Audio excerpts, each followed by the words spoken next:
For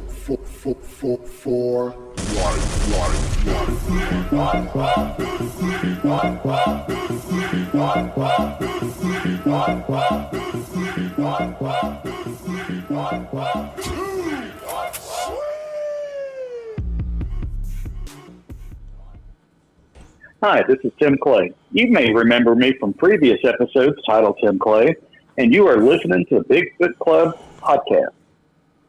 Thank you, everybody. Robert Jesse Dominguez, your host. This is season 2, episode 11, and with me today is... Back in studio and loving it, Christopher Lee Cops. And also... It's Ash. I live here. I never left. You never left. I live here. I never left. How you guys doing? As well as can be expected considering the circumstances. I'm doing great, man. I'm happy to be back, not just on the show, but happy to be back in studio because those stupid ear things were hurting my ears, man. I hated them. Yeah. I hated the earphones whenever we did the remote. It was not fun. You're using the earbuds? Yeah, earbuds. I couldn't think of what they were called. I need a pair of like headphones like this. If I would have had those, I'd have been all right. But the earbuds were tearing my ears up. Well, I got little ear canals, man. So when I stick those things in there, it hurts bad. Yeah, mine's are small too. Yeah, I got narrow ear canals. I don't know why we're talking about ears. No, you know what they say about narrow ear canals. It's hard to find earbuds that don't hurt. Yeah, it's hard to hear. So, oh man, I do have to do one shout out right off the top because this Tuesday, April 21st, will be mine and my wife's 20th anniversary. Wait, hold on.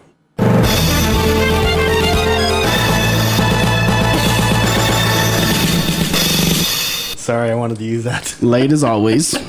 I'm a little embarrassed. Yeah. Tuesday, April 21st. I made the best decision I could ever make in my whole life. That's awesome, man. And 20 years, man. 20 flipping years. So, Long time. happy anniversary. I love you. Here's to however many more we got on this earth. A good deal. Yeah. Well, I know I don't want to talk Coronas or nothing, so I'm not going to do it. No Coronas. So, It's not a lot we can say that hasn't already been said. yeah, Country Strong says a lot of stuff, so I'm Yeah. just going to say that. We got to do what Country Strong says. Well, he put out there that masks are required, yet you're not going to get in trouble if you don't wear one. Right. So how is it? Anyway. Yeah. Just don't be a dick. Yeah. Be considerate of the people. Yeah. Exactly. That's the whole reason for the mask. Yes. Yeah. It's not that Just don't be stupid. It keeps your juices from going other places. And, Wear your mask, people. yeah. Just don't be dumb. Just pretend like just pretend you're in Mortal Kombat. Yeah. My That's what thing I do. is it shouldn't have got to the point to where he has to make it required. No, Yeah. but they just People are We were talking about that. Stupid. It's like a kid that won't listen, won't quit. With you just keep adding more to the timeout. Yeah. It's just annoying. Yeah, it is.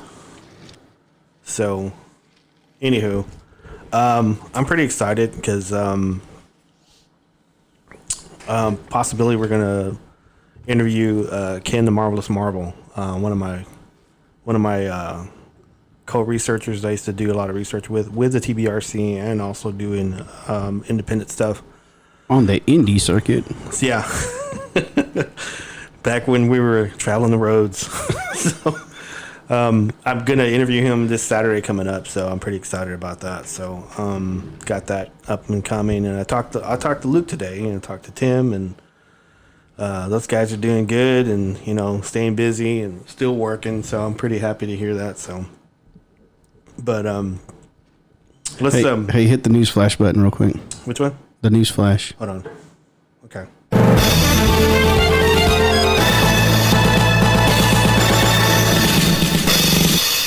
That's really long. Bigfoot Club is officially over 3,000 downloads. Man, nice. 3,063. That's pretty good, but I want more. 20 episodes We need in. that per episode. Yeah. That would be nice. That More. would be nice. I was like, More. But I can tell you this. I look at this every morning when we get into work. I go through our little demographics of Bigfoot Club on the website, and each episode it's gaining faster. It's gaining views faster and faster each time. Yeah. So thank y'all. All of you who are listening, thank you very much. Tell your buddies, tell your friends. Well, also I've been posting like recently on the last show I've been posting all the platforms. Yeah. So we're on Podbean, of course. We're on Spotify. We're on iTunes. We're on Google Play. We're on YouTube now. Apple iTunes. iTunes, and we're on Pandora and iHeartRadio. So I've been posting that, and I'm on like around 10 podcasts. Yeah. Facebook groups, like over 2,000, probably 10,000 people. So I've been posting the crap out of them there. So I'm pretty excited about that. So hopefully that trend can Just continue keep going. keep getting higher and higher. More. And shout out to Earl the Pearl. Yeah. Because he's always posting to us, talking back and forth, giving us feedback. Thank you, Earl. we appreciate it. And Yes. everybody else. Absolutely. Join in, man. Yeah. Yeah, he Follow Earl's suit. There's not a lot of places like where you listen other than YouTube that you can really comment, but go to our social medias. yeah. Earl does a good job in sharing our stuff, so Yeah. I love him for that. And like I always post like memes like all week long. Yeah. And he likes all the memes that I do, and he shares them. And if I put a meme on there like something, he goes, "This is how I feel if you guys miss a show." So Yeah, like you had the Wolverine one, and it was Wolverine looking at a picture, and then like the bottom of it was like Bigfoot Club, and he was like, "This is how I feel whenever I miss a show, or whenever y'all don't have a show, or something like that." So I thought it was pretty. I was just ecstatic to find out that Wolverine was a fan because same for a long time. Yeah, that's. I mean, Wolverine as a fine. Wolverine. Wolverine as a fine. What the heck does that mean? Don't say that What? because we might want to have him on as a guest. Yeah. So don't insult him. I had a friend. Apologize, Logan. I had a friend that didn't know anything about comics, and he tried to all the time, and he'd always say, "Hey, is that Wolverine?" Wolverine. Claws in my spine. so Sneakity sneak. one of those things, man. So anyway, I'm pretty excited about stuff coming up, and potentially we might have the gentleman that on the Longview incident. He might come on. So fingers crossed. Hopefully, he'll want to do it. And, Yeah. And if not, then oh well. We'll support him either way. So Yep. but Yeah, I mean, he's been holding it for a long time. yeah, And I can understand that if he doesn't want to come out and talk about it, yeah. It's hard. Yeah. Yeah, it's one of those things that, whenever I was talking to him, he was pausing a lot, and he was saying that he's had some nightmares about it, and I just stuff like that is just when everybody has a sighting, everybody reacts different to it, and but I just want to help him process this and just move on forward and stuff. So Well, and his sighting wasn't exactly what I would say atypical, because Right. most time it's just a little peak. It's not a here, Yeah. to put Yeah. it mildly, yeah, he got the whole gambit. He got Ooh. the view, he got the hiss, he got the teeth, he Yeah. got the rocking back and forth, he got the smell, he got breaking the branches. I mean- the howls, the screams, the talking. He got it all. Even if it was like one of us that's out there expecting for something like that to happen, Yeah. that would still Yeah. be scary as fuck. Yeah. You know? Yeah, I think on that one, I mean, I've told him like a couple stories that I had that Bigfoots were close to me, but I never saw them. But they were moving around me like pretty fast and pretty close up, and that startled me. And I didn't even see it. So I told him, man, I don't even know how I can handle that the way you handled it. So I like to think I would, but I never know until you do it. Yeah, you have no clue.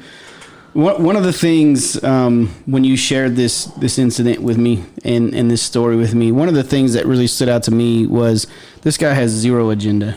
Yeah. Zero agenda at all. And I'm not saying he saw a Bigfoot, but this guy saw something. Yeah. He saw something that has frightened him for 20 plus years.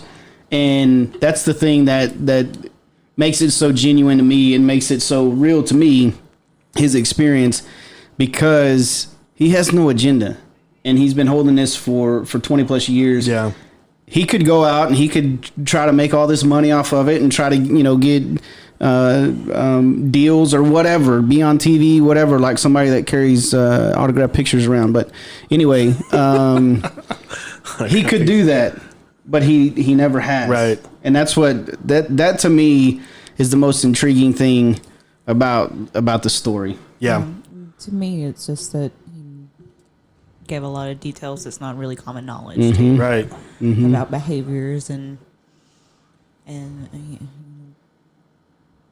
it's not in when they're every now and again you get on and look at like YouTube videos and stuff, and there's a lot of stuff like the talking and whatnot that most people Don't even know. Yeah. And most people have the same response. It's like, that's creepy as shit. Yeah. You don't I can't think of any like major like documentary or anything that I've seen that's really talked about things. And it's weird because like the Sierra Sounds, I guess, was probably one of the first that recorded. That was in the 70s. Right. Yeah, it was. So it's very odd. I don't know if a lot of people just dismiss it because it sounds like a language. It's like that's just somebody faking out in the woods. That's a possibility. Yeah. I don't know. Or it's just one of those things.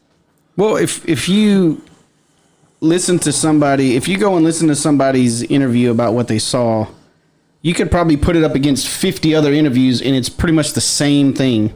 They pretty much say the same thing around the same. Yeah. I was just standing there, and all of a sudden there was Bigfoot. Yeah. Don't you know? Yeah. And so, I mean, you could put 50 of them together, and they're all going to be the same. And I mean, this guy has held this story for 20 odd years, and there's no agenda behind it. He doesn't have I want to get famous off of it. He doesn't want any of that stuff, and he just wants to.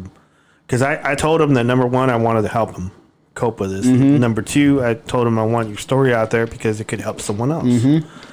Someone else who doesn't want to come out and say, "Hey, this is what I saw." And I think by him doing it, it's number one, it's brave, and two, it could help a lot of other people. So yeah. But anywho, I know we're talking about Bigfoot already, so let's go ahead and jump into our main core subject. That's Bigfoot. All right, right? Let's do it.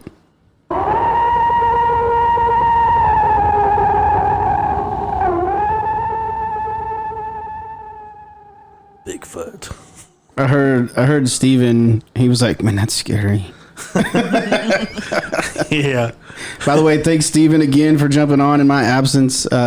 Everybody, I'm obviously well and better and everything's all good. Had some sinus drainage. I should have said that at the beginning, but just had some sinus drainage that took my voice out for a little while. But thanks Steven for jumping on it as always and killing it. So right on. Okay. Man, are you ready to just skip past? Thanks, Steven. He's ready to just get past you. It's like, we had our intro. We're in it, man. Dang, man. Our first subject is Bigfoot, and I wanted to talk about Leif Erikson, Icelandic Norwegian Viking explorer. Did you guys know this story at all? Did you know this story at all? No, Vaguely. I did not. It's kind of one of but those I dug into it, and Leif Erikson supposedly is the first one ever to set foot on North American soil. However,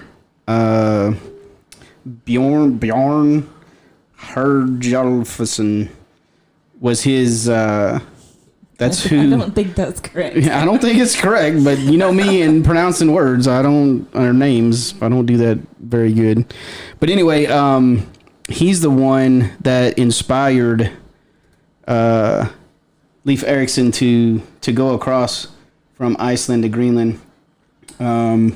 Leif actually bought Bjorn's ship from him. Okay. And Bjorn is actually on record as being the first one ever to actually discover North America. He just never set foot on it. And this is from the Canadian Encyclopedia where I got that story. Bjorn was going across to settle with his dad. His dad had made a journey over there, and Bjorn just came back from his journey where he was going. And the town that he got back, I can't remember what it was called. I could spend time reading through this, but they said, hey, your dad's gone to Greenland. So he's like, I'm going to Greenland with my dad. So he started out. And then when Leif heard that Bjorn passed a new land, he bought his ship and took off on the same route that Bjorn went and ended up in North America. Well, the story that I read here, it says that, he discovered North America before Christopher Columbus, like 500 years. Yeah. Erikson was also known as Lucky Leif, or Leif the Lucky. Yeah, Leif the Lucky. Leif the Lucky. And according to this, it said Erikson sailed to Norway to where King Olaf converted him to Christianity. Yep. And then, according to the school of thought, Erikson sailed off to the course of Greenland, landed in North America, and they called it Vinland. Yeah, that's the colony that Leif established in Greenland was Vinland. It said here, recorded 986 A.D., Leif Erikson and his men landed on the New World, where they encountered a man-like beast, horrible, ugly, hairy, swarthy, with black eyes. Swarthy means dark skin. So, I think they called, I don't know if they called Native Americans swarthy. Yeah, it says on one of the things that the native people were called swirly and scale rings. Scale rings, which means barbarian. So that's what they called the native people. The Vikings. Yes. Yeah, I know, yeah. right? That's the thing that I struck guess me. Everybody thinks that they're more cultured than the Latin, Yeah. They don't have an axe, so they're not civilized. They might have had an axe. It just wasn't made out of metal, probably. And I think that's kind of odd because I think it's in the records. It's in their records that they actually had this sighting of a big, hairy, smelly, swarthy, black-eyed people. Well, there's where our stories are gonna contrast each other. Mm-hmm. Because there's two known records of the Greenland landings and Erikson's journey. One's called Saga of Erik the Red, and the other one's called Saga of the Greenlanders. Mm-hmm. Yeah, Erik the Red was his dad. Yeah. So. And in those two sagas, the story is never mentioned. Yeah, it's not mentioned. It's not mentioned in any of those sagas, and it's not mentioned in this interpretation of North America here, but in their records, it's noted in there that they saw this stuff. So it's more like a journal. Yeah. Here's the Icelandic saga database. Is where I got this. Yeah. And there's no record of it mentioned in there. Well, it's mentioned somewhere because it's here now. So. Well, that's what I'm saying. I think it's hearsay throughout the years because this is the saga. Let me see what it's called. I think Ash is right because this is probably off his journal. Is like one is word of mouth from someone else's, and the other is like an account that is recorded later, like a biography. And a lot of times things are picked and chosen. Because it says here, Leif told, seeing these huge hairy men towered over his man. They must have got really close to him or something. The huge hairy man, according to Leif, lived in the woods, had a rank odor, and a deafening shriek. That kind of stuck with me on that one. Theoretically, if there's not a large population, or if their indigenous population there was got along with them or whatever, then they probably weren't afraid of people. It's a possibility. A lot of times that happens in nature. Where they don't have a fear of humanity because they don't have a reason to. Yeah, because they've never seen a man before. They probably just thought they were like another Bigfoot. Yeah. They look different, but they're Bigfoot. Well, I mean, they're Vikings, so they're not little people, So, it says here, Erikson and his men described the huge man-like beasts that were loud and foul-smelling and clearly distinctive from Native American peoples. Apparently, Leif had several sightings of the huge hairy men before departing the island. So, because it says in here, it says the scarelings are thus not the inventions of one writer. However, they were not mystical beasts, but ordinary people. Both the Thule people, ancestors of modern Inuits on Greenland, as well as inhabitants of North American, were called scarelings by the North. Or by the Norse. the Norris, right? Yeah, the Norse. I've always thought this interesting because I remember growing up as a kid that read a lot of Bigfoot stuff. I remember it mentioned, I forgot what book it was. It was mentioned in like one of the, I think it was the Hannon's book or something. And I went to go look for it and I could never find it. But as an adult, I did find it. And I think I was with the TBRC whenever I did find this story. So I thought it was fascinating. And I said that was the earliest record. I mean, because you think about it, there's in the Pacific Northwest, there's totem poles. Different big, Native Americans, they have like a character on top that looks like a monkey. And so, but I don't recall ever reading like any dated, those totem poles were dated. So, but I always thought it was very, very interesting. So, and it's not necessarily a historical account or right. anything. Mm-hmm. It's a mythology. Right. It's like their tribal or their, what's the word I'm looking for? Their musical routine or their oral history. Their musical routine. Their musical routine. That's what I said. I didn't. Are they in bands? like Fame. I know it's one of their sets. I don't know. One of their. Is this guy in the woods? That's the second song. You're going too fast. Sorry. The first song is "We Founded North America." Yeah. And when we got there, we were scared. Then it breaks into. Yeah. Ooh, that smell.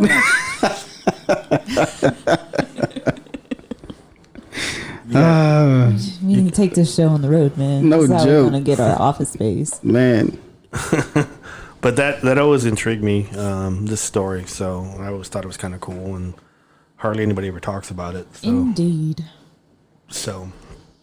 Because they don't think of it. They think it's in Washington or Yeah. Oregon, Yeah. Canada, around there, but nowhere else in the wood except for Yeah. there's the Yeti over there, and that's about it. No. So I thought it was cool that we were going to talk about this because I did one of those like DNA tests, those kit tests. Yeah. And I got the results back, and I'm from Norway heritage, from the Viking heritage. I think a lot of white people probably are. I know, that's what I'm saying. Them Vikings got around a little bit. Yeah, they had sex with a bunch of people. Little pillaging. So They were my Viking ancestors came over and settled in what is now central Louisiana and became got it on with the Creoles. Yeah. So I'm Creole too. Bandam Roulet. I'm a Creole Viking, which is pretty cool. Whatever you say, Sha. Shot. So I'm a German Creole Viking is what I am. Dang. I thought it was pretty cool. You're like a mutt. I am a mutt. However, we're all mutts. Especially people from Louisiana. No offense. It's just a lot of. A lot of. I mean, that's where my grandma's from, so I probably got all kinds of stuff because it was, that's where people. That's where people came to America. Yeah, they settled there a lot. That's where a lot of the European, the first Europeans that came over here came to that area.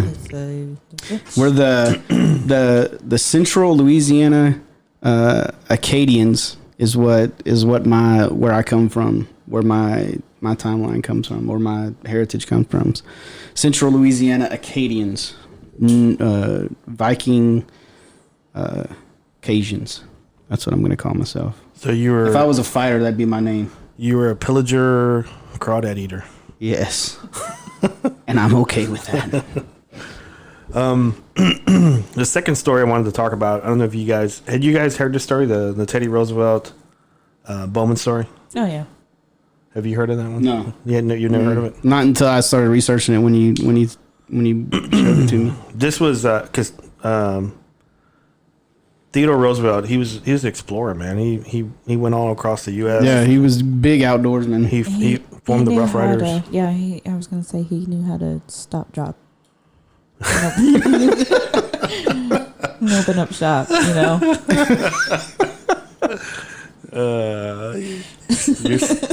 You're so goofy. Well, when you think Rough Riders, which one usually comes to mind first? I think DMX or Teddy Roosevelt? I think about the CFL Rough Riders. That's what I think about. Really? So stop, drop. So somebody pick it up. No, I'm good. Come on. We closed the shop. We closed it. Well, Robert closed it. But Theodore Roosevelt, he's an explorer, man. He went around and he's like with the Rough Riders, and he liked to hunt and just experience America. And he wrote this book called The Wilderness Hunter. He wrote 2 volumes of it, Volume 1, Volume 2, and this was released in 1892. And there's a particular story in this one, and this one I've always like. I think I read this one when I was a kid too, the Bauman Story, and it's on the 2nd volume, page 254, chapter called Cowboy Land. And Theodore Roosevelt. This was before he became president. He was president between I think 1901, 1908, or 1909. I can't remember. I think it's 1908. And this was before he was president. So I guess, he didn't, I guess back then they didn't care about, stuff like this. Well, back then, America was still new, so who are they to say that this isn't an indigenous species, Right. I mean, was he not part of like an Audubon type society going out and documenting? And that's what I think too. Fauna? Just his reputation of being that kind of guy, I think helped him in his presidential. Yeah. This dude wasn't just a pushover, man. He was a national hero. Yeah. After like the stuff in Panama and he actually passed the law about making national parks and stuff. Yeah, he more or less created national parks in America. So he's the main reason why we have national parks. Why they started saving these areas, to be national parks and not be destroyed. So, thank you, because it's great. I like national parks. They're all shut down though, so can't go. Well, he's one of those guys that when I was reading all his stuff or reading most of these articles like this, he was, he's one of these guys that, he was saying that, everybody seems to have shot and killed like the biggest bear ever. And he's one of these guys that he calls it falsehoods or, people that were lying, and he's quick to point that out, and he was, he's been in the woods, he's done this stuff. So anybody that has a wilderness story and it's lying, he was pretty quick to say, hey, this is not true or something like that. But he didn't feel that way about Bowman for some reason. He didn't feel that way, and because this doesn't sound like a story that they makes him sound very heroic. Right. Or, there wasn't, and again, it goes back to Bowman didn't have an agenda. right. This was just him speaking to Theodore Roosevelt. Mm-hmm. Him telling Roosevelt his story of him and another guy going beaver hunting. There was, So it wasn't anything like, oh, hey, this guy's going to get me notoriety. I don't know. Maybe Theodore Roosevelt was a well-known person, but again, this was before he was president. right. yeah.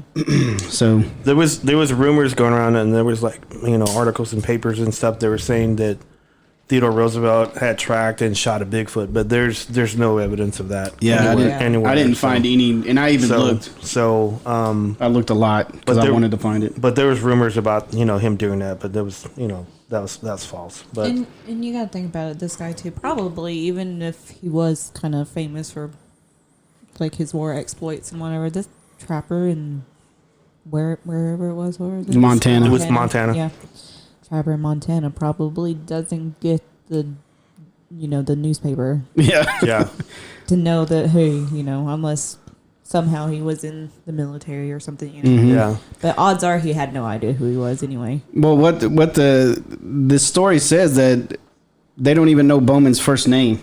Yeah. They don't even know his first name. It's just Bowman. Yeah. So this guy was not well known to anybody. Frontier, man. Unless he might have been, and this might be a cover up. He might have been a well known figure and be like, man, I don't want my name out there because this is kind of a crazy story. Could be, I don't know. There's a variety. I mean, Yeah. people they could reinvent themselves pretty easy. Exactly. So Or they just don't even. disappear because that's what people did when they wanted to go out there, man. They just wanted to be gone. Yeah. But part of this story, when Bowman talks about the guy that was with him, He doesn't mention his name he doesn't even mention the other guy's name at all. because he was killed. Yeah, he was pretty brutally killed. Yeah. But Bowman doesn't mention his name once. Yeah. At least in the writings that we have from Roosevelt. Right. This is the writings that we have. We don't. He probably has it. He's probably just That's what I'm saying. He probably left it out. From what we have, we don't have a name, and we don't have Bowman's first name. Right. It's just Bowman and a friend is what it says. Is what the story says. But again, who knows what Roosevelt's memoir actually had in them? I mean, I guess we could hunt them down and read them. But Yeah. I'm sure they probably exist somewhere. yeah, there's somewhere. But I'm not going to read line per line on this. But the story goes that when Bowman was younger, him and his partner, they were setting up traps for like beavers. Yeah, beaver traps. for the pelts and stuff. And so they had decided to explore a certain part of Montana that was considered really dangerous. Mm-hmm. And hardly anybody went up there. And if they did, I think there was a hunter that went there before, or a trapper went up there before and was killed. Well, it says they went up a mountain pass where the year before a lone hunter was killed by an unidentified beast. So this is the rugged river valley in Montana territory. Right. So yeah, so the year before these guys go out there, there was that story of that the guy that was killed by an unidentified beast. Right. Right. So they go up and they set up camp and they set up traps and stuff. And they set up camp and then they go explore and they set up traps. And whenever they came back, the camp was like all in disarray and like stuff had gone through it. And apparently they assumed that it was a bear, foraging for food and stuff like that. And so, but they, after discovering tracks, they seemed that it was like walking on 2 feet. So, I mean, they're probably pretty good trackers. So they probably could notice whether something was walking around 2 feet or. And I think it said that they noticed. I mean, it's not uncommon for a bear to be like that, especially in that kind of situation. But the distance is what make them kind of be taken aback about it. Yeah, because I did, after I read this, I started looking into like bear activity and researched bear activity, and I actually went to I can't think of what it's called, and I that's the one I deleted, and I can't get back to it. But anyway, it's Montana Montana records in Montana about bears, and they say that there's several reasons why bears get up on their front legs. One, because they can smell really far, they can see further, they can hear further on their back because they're so big. Two, when they're scratching up against the tree, when they got a bear scratch and they got to scratch their back against the tree, they'll go up on their hind legs. One, if they're obviously trying to intimidate, they're trying to guard their territory or try to have something else run off.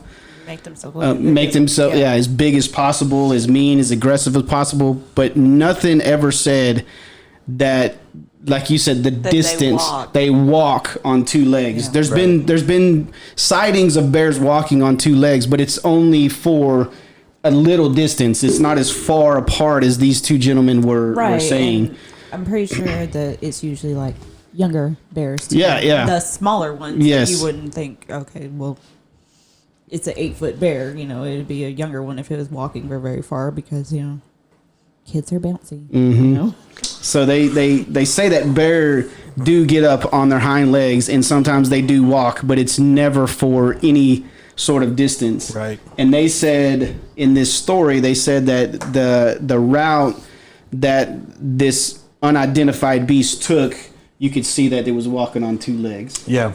The route to the river. So later on that night, they decided to, they cleaned up the camp and they decided to, hunker down for the night. And apparently they were awakened by noises and appeared to be a massive creature lurking like in the darkness. So they fired their weapons at it and the creature ran off. I don't think they ever had a visual of it. And so the next day they go and check their traps. And once again, whenever they come back, the camp was in disarray again. So they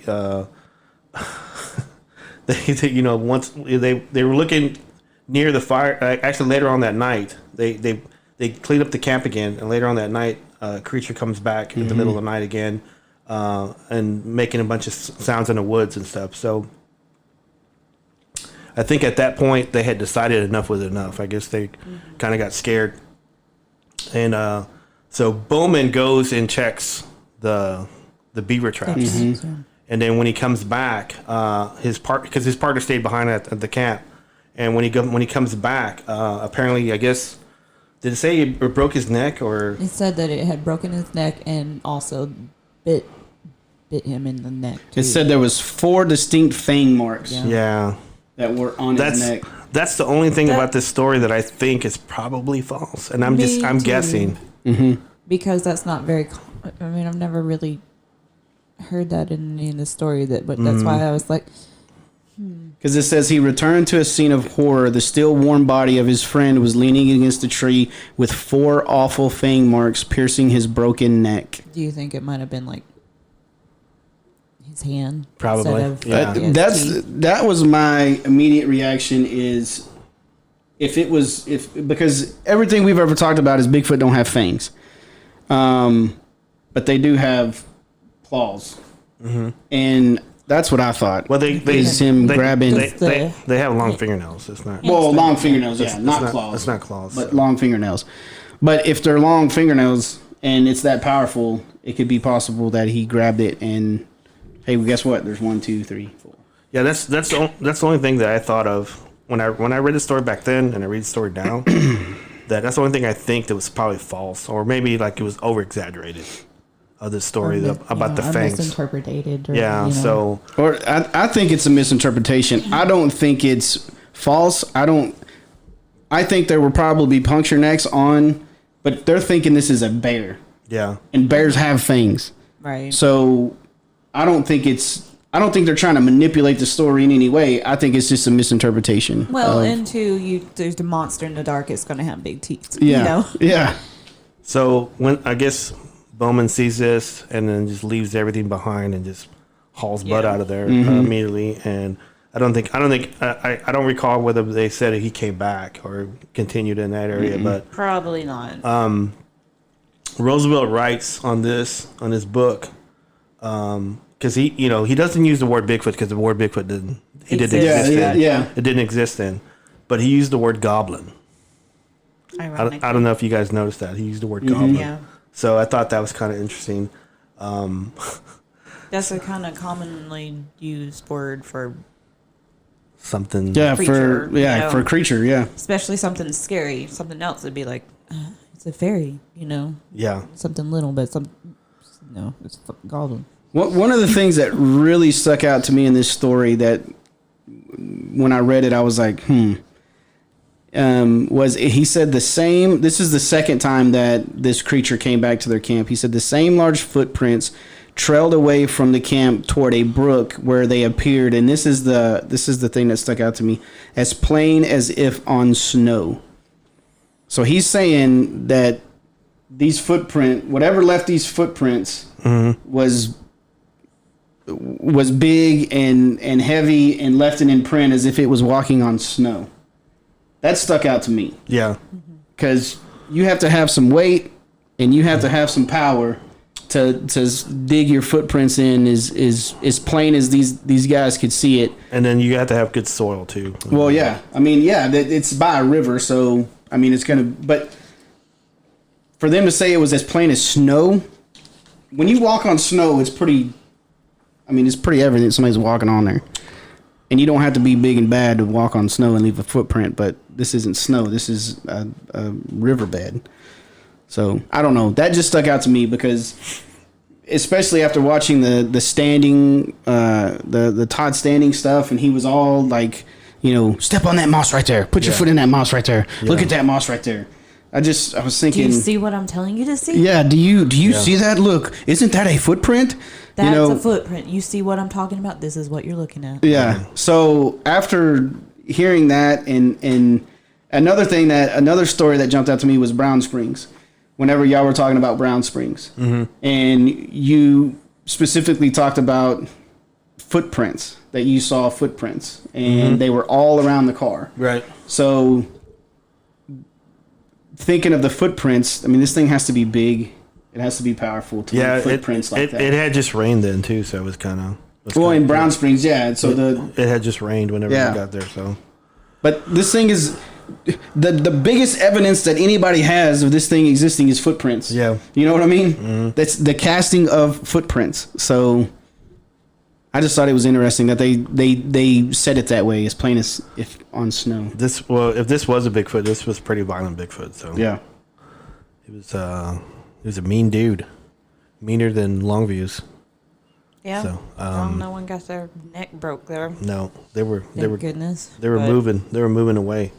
So, but it's probably a similar reason, though. Yeah. Well, to end the story, it says neither Bauman nor Roosevelt ever identified the culprit as a Sasquatch or Bigfoot. One, because those words didn't exist back then. Yeah. But its bipedal stance, hideous smell, which obviously we've always talked about it being bipedal and it stinks, and prolonged screaming in the northern woods dovetails with descriptions in indigenous stories. Though Sasquatch aren't bloodthirsty murders in the legends, likewise Bowman's identity is a mystery. So that story always got to me, and I always liked it, and I always go back to it all the time. So I was glad we were able to cover it this time. It kind of makes sense if it was shadowing trappers. Mm-hmm. Yeah. Or a food source. Well, what was that one that we talked in? More or less potato, tomato. What was that? The guy going in, the one that was punching his house, and he was going down to get the traps, the fish traps. Yeah, there was the catfish lines. Yeah, he was going down there to get his fish, and guess what? Boom. Yep. There he was. So we're 44 seconds in. 44 seconds. I always love doing that. I don't know why. I just do. Really? Yeah. But it says already. it's down here because we talked about it. Didn't give his first name. He said he may have been Carl L. Bauman, who, according to the Montana Historical Society, was born in Germany in 1831. moved west in the 1860s and died March 20th, 1909. Sorry, my microphone got in the way. March 20th, 1909, near Melrose, Montana. Beyond that brief clue in the Montana Historical Society, Bauman remains as enigmatic as the tale he shared with Theodore Roosevelt. I wonder if he knew by then, because he died like a year after Roosevelt left office. I wonder if he knew. He goes, man, I was talking to the president. Yeah. Maybe.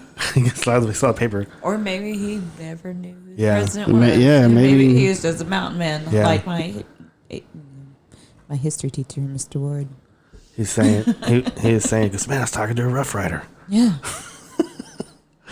Anyway, I never got to meet DMX. yeah, I didn't get to ride any four wheelers. So No one went bah, and made other noises at me. I didn't get to wear any bling. Okay, sorry. Yeah, I'm just going up reading the story, and it's, Yeah, just go ahead and read the story, man. well, we just rapping over here. the more I get into it, I mean, it's the stuff that these guys That's how talk he about lost his are all what you have said that Bigfoot is. Yeah, I was beatboxing. I'm going to lose my voice. Yeah, you can see that I'm ignoring them, right? It's not about you. It's about the guy. You can see that I'm not paying any attention to y'all. We're, right okay. now. we're feeling this air. All right, we're gonna jump subjects. Hold on, let me read this. They hardly. This is the night that the second night. They hardly slept that night for the sounds of twig snapping and the gloom.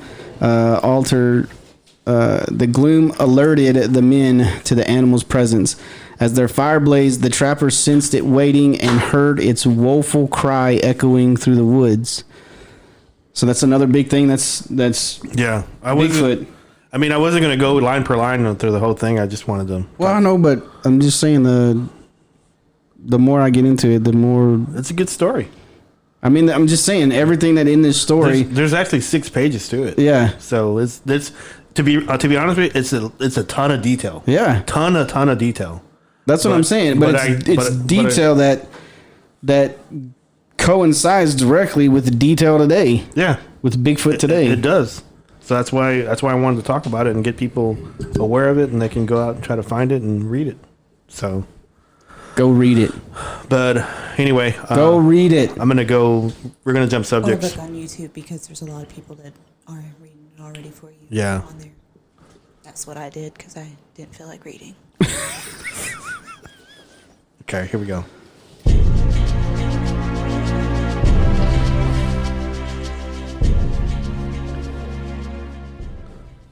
The paranormal. The paranormal. So, Breaking news. you wanna do breaking news? Oh, that's right, because you have a fun fact, right?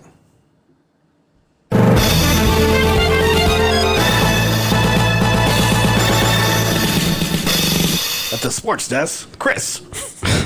This just in. Not sports. We're not talking sports today. This not just in. This has been known for a long time. In fact, 74 years. Today, 74 years ago, Tim Curry was born. Yay! Yay! So that's the reason why I put paranormal in there is because of, Because he's Frankenfurter. yeah. And he was it. Yeah, he was Pennywise. Pennywise, yeah. I like that band too. He was the he was the original Pennywise, and he was in Rocky Horror Picture Show. He was in a lot of stuff. He was in Lex. I always have to talk about that. That's one of my favorite cult TV shows. Yeah. Yeah, he was Poet Man on the second episode. But he's not doing too good. No. He's having a pretty rough time of it right now. I think he perseveres in spite of it, though. He Yeah. seems to, he gets out to like the Comic Cons and stuff like that. Yeah. And everything, and still takes pictures, and He still gets out with his you know, peeps. Yeah. keep on keeping on, man. I'm a big fan of actors who get out with their peeps, especially when they're not doing too good. But yeah, Tim Curry, 74 years old today. I'm just running through everything. and the Wild Thornberries and Clue and The stuff that he did. yeah. Okay. Also, Charles Darwin died Today. Today. in 1882. Yeah, Oh, he okay. died. He died today. Aw, I thought, man, that dude, some longevity. and this is how you guys tell me? David Koresh also died. He was killed. Oh wait, he didn't die. He was killed. Yeah. So I mean, of course he died, but he was. yeah, he died by being killed. To death. He was killed to death. Yeah. By the ATF. Yeah. So, anyway, Isn't it also the 25th anniversary of the Oklahoma City bombing? yeah, it is. Oh yeah. Wow. Dang, 25 years ago. Where were you whenever that happened? I was in school. I was in the 2nd grade. I remember because this boy in my class was like, yeah, man, I was in Oklahoma City. I saw this happen. I saw the building collapse. I was like, how did that happen? I think I was like You were here yesterday. So we were a bunch of, like 7, 8-year-olds. yeah. I was like either a freshman or sophomore. I think I was working for Barton Protective Services then. I think I was a freshman. This is my early years of security. AKA now it's Yeah. Allied Universal. TM. We were going to talk about the list of deaths at the Cecil Hotel in downtown Los Angeles. It's actually the Cecil Hotel. But Cecil. Cecil? It's not pronounced Cecil. Cecil? It's actually pronounced Cecil. I thought it was. I mean, I thought it was it Cecil. can go either way, but For- everything that I looked, that's how people pronounce it. For a It's person the that, Cecil Hotel. that butchers a bunch of stuff, you going to tell me about how to say it? Yeah. Well, did you watch stuff on YouTube? No. Yeah. that's okay. That's No. where I got it. Cecil. The Cecil. I do. I will more often just watch videos, just listen to them, and it'll be like the same stuff over and over and over, and that's kind of how. I'll I'm not from LA. I'm not Prepare. I'm not a beatnik, so I'm going to say Cecil. You just said it the way it's supposed to be said. Cecil? I'm You gonna said say Cecil. it correctly. Fuck You just said I'm not guys. from there, but I'm gonna call it Cecil. Cecil. F you guys, I'm saying it right. That'll show you. So, yeah, it's called it's currently known as the Stay on Main. That's been It's probably changed again, probably, right? Has it been changed again? well. it's like that was its little nickname for forever too. Yeah. And I think recently they've tried to kind of reinvent it as a hostel, like for traveling youths, which we'll kind of get and delve into that aspect. Right. Of it Yeah. later. But yeah, it got that name because it is located at 640 South Main Street in Los Angeles. Los Angeles. Los Angeles. It was built in 1927, but during the Great Depression, it was really hit hard in that area, and now it's part of LA known as Skid Row, which is where, fortunately, a large population of homeless people and all around kind of people down on their luck or unsavory type people. So, thus a lot of shady stuff going on and around this hotel. Yeah, it's got a pretty dark history. It says in its 90-year history, the Cecil Hotel gained a reputation for being one of the creepiest places to stay in the U.S. for very valid reasons. I know that whenever I was digging into this, I think whenever you Google it, or whenever I Google it, the biggest thing that stood out was the death of Alyssa Lamb. That's the one that stood out to me. It's the one that was found in the water tanks. She was in the water tanks for like 19 days on top. Yeah. They had water tanks on top of the building, and her body was dumped in there and was there for 19 days. And you wanna tell them, Ash, how they? Well, Well, I kind of wanted to wait. Oh, okay, and do, okay. Since that was kind of like We're- not we're- necessarily the most recent thing that happened, Right. but I kind of wanted to go Chronological order. chronological, Oh, more or less. yeah. Go ahead. Yeah. Hold on, Where's my computer? I think about, since it is kind of, I don't necessarily. I guess kind of. I don't know if flophouse will be the right term for it, but Yeah. a lot of people have gone through that place, and like up and coming actors and teens, but also drug addicts, people with their mistresses, and I think one of the first stories that I saw that happened, one of the first deaths that occurred was shortly after the hotel opened. There was a young girl. She was, I can't remember, I didn't write down how old she was, but I think she was probably in her teens or so. She didn't know that she had become pregnant. And she just, she was basically kind of, I guess, for lack of a better term, shacked up with this guy. And so she kind of freaked out because she miscarried. Or so she thought. So she was in shock, and she thought that she had delivered a stillborn baby, and so she dropped it out the window. And after it was found, it was determined that it had actually been born alive, but she kind of was just in shock, which one can kind of imagine a girl that doesn't know that this happened, and then suddenly there's this baby, and well, I don't know, I'm freaking out. I gotta imagine that she probably thought that she was gonna get in trouble, either probably by the men that she was with, but they determined, that she wasn't really responsible for his death because of the state of her mind at the time. That was in the 20s and 30s or what? Yeah. It says the baby out the window. It said it was 1944. Dorothy Jean Purcell, 19 years old. Okay. Yeah. And it says Purcell did not know she was pregnant and woke in the middle of the night with stomach pains when she was sleeping next to her partner, 38-year-old shoe salesman Ben Levine. Not wanting to wake Levine, she went to the bathroom and delivered the baby herself.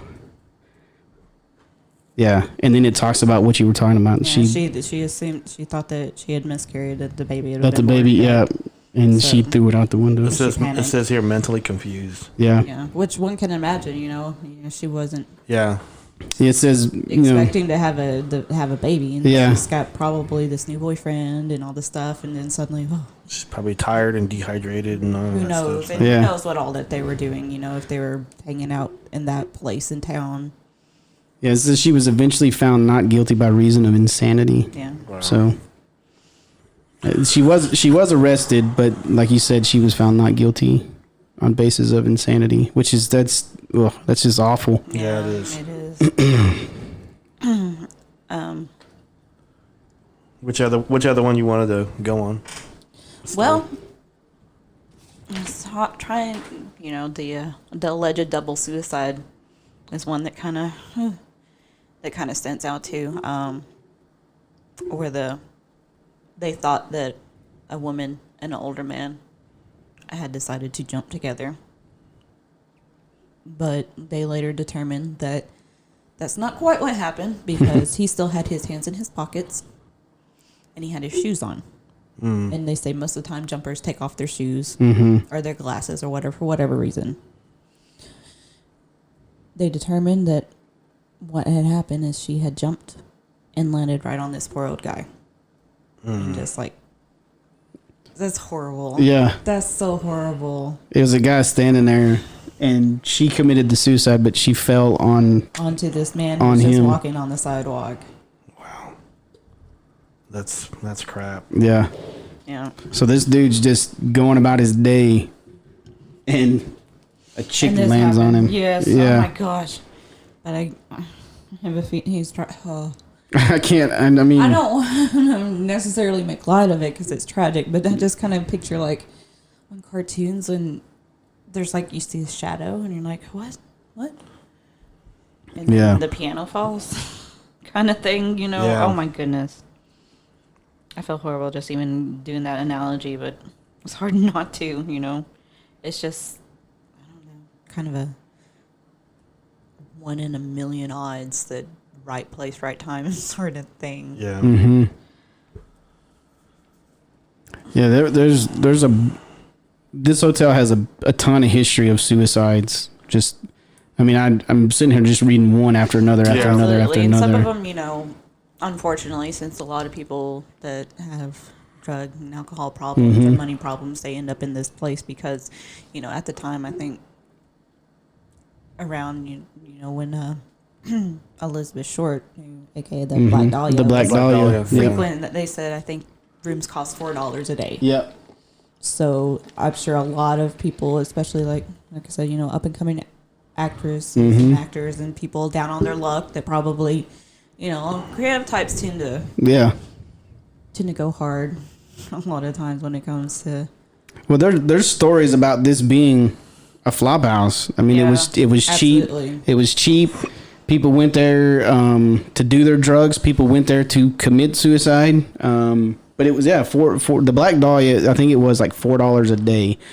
So if you're somebody that's got some issues and you got a little bit of money in your pocket and you need a place to stay, where are you going to go? You're going to go to this place. And I'm So, sure they probably did hourly rates at one point in time for you to Oh yeah. I do wonder. whatever you're Do doing. your business. I wonder how many people that went there committed suicide were actually people that tried to make it in Hollywood or pictures and they didn't Yeah. make it, and then ended up there and then ended up committing suicide or whatever. You know. So I think a lot of them too. It probably wasn't On purpose, yeah. because there's several of them that they said they didn't leave any notes. There's a few people.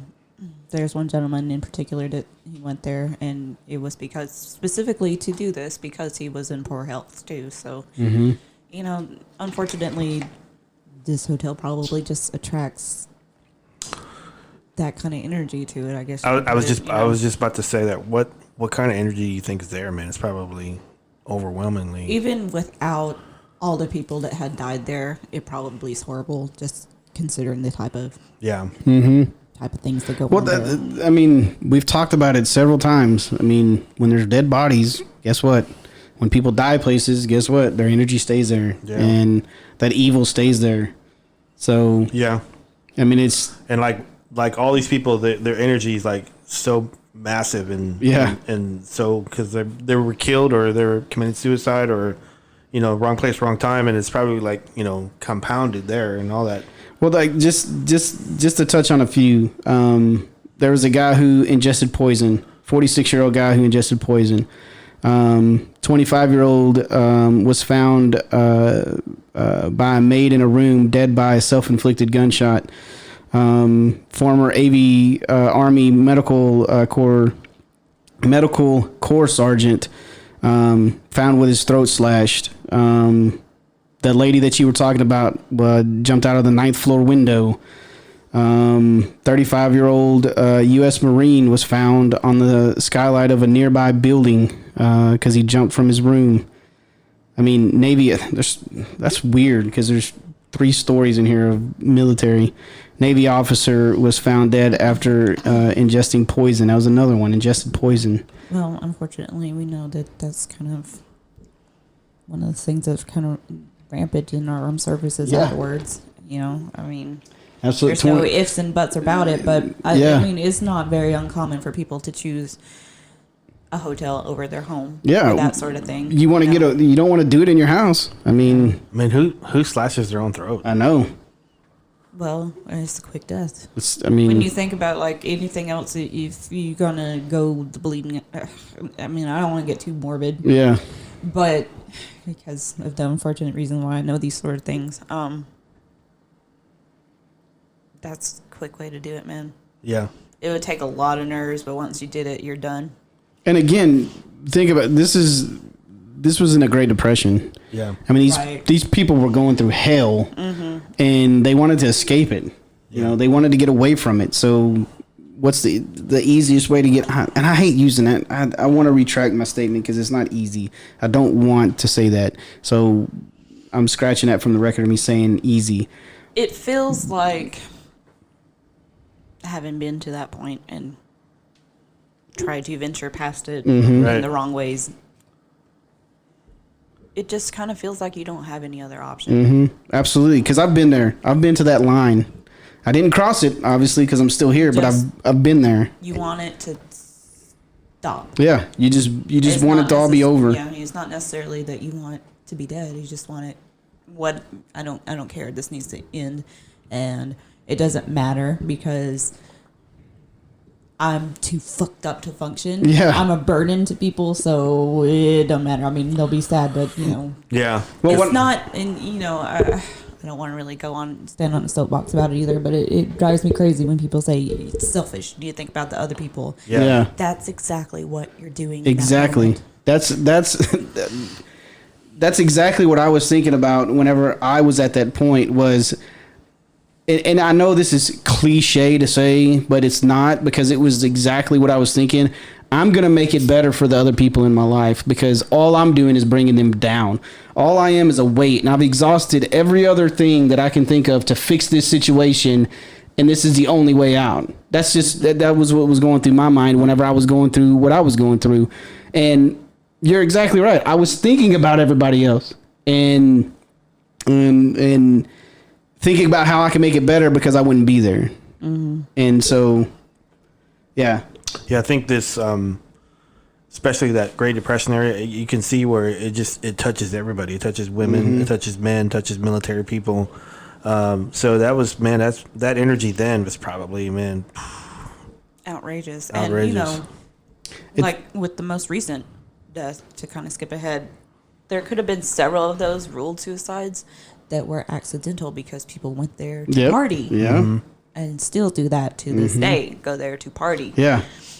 It's definitely a hotel to do that. Yeah. That's, I mean, and they pride themselves on that. That's what they put themselves out there to be, is, hey, come here and woo. Because their history. Yep. History really reflects it, and when it really started was when the Dahlia was found. Yeah. And to kind of touch on that, I'm sure most people know the story, and those that don't, that there was a young woman named Elizabeth Short that was an up and coming actress at the time. she was pretty. She was beautiful. Yeah, really. And unfortunately, that might have been her downfall, because she was found in January in 1947 by, I think it was a mother and daughter. They thought it was a mannequin on the side of the road because she had been so horribly dismembered. Her hands had been, I believe correctly, her hands had been removed, and her entire midsection was sawed in half, and her face was mutilated with what they, a lot of times they call it like the Glasgow grin, like Heath Ledger, basically, But what was interesting about this site was there was not a single drop of blood found at the murder site. So she was put there. She was put there, but they never, I mean, of course, back then we didn't, if they had the forensics like we had now, they probably would have known who it was, but it was more often than not, the consensus is that it was somebody of note in Hollywood that made her disappear. No, she stayed at the hotel, right? They had like a bar there, I think, and of course the legend is that she had her last drink at the bar at the Cecil, but I guess she frequented there. I don't know if she actually stayed there, but she came and went. I mean, chances are she had friends that stayed there and whatnot. But so she's tied into it somewhat. Yeah, that allegedly one of the last places that she was seen alive was at this hotel. Wow.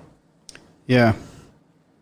I said the corpse had been thoroughly washed, drained of all blood, and posed with her hands over her head and the legs spread apart. Despite this brutal mutilation, there was not a spot of blood on the scene, and the killer was never caught.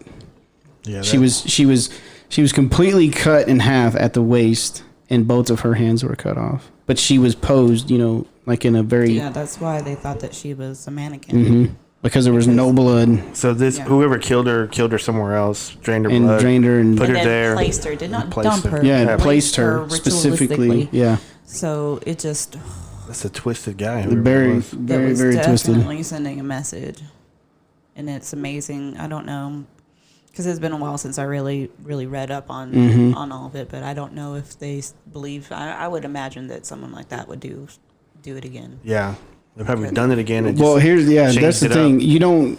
They probably changed it up. That's not a rookie at what they do. Absolutely not. And there's a chance maybe they did it all the time and they just got rid of the people in other ways because you know, probably during that time in Hollywood, young girls came and disappeared a lot, either in nefarious ways or they just reinvented themselves. You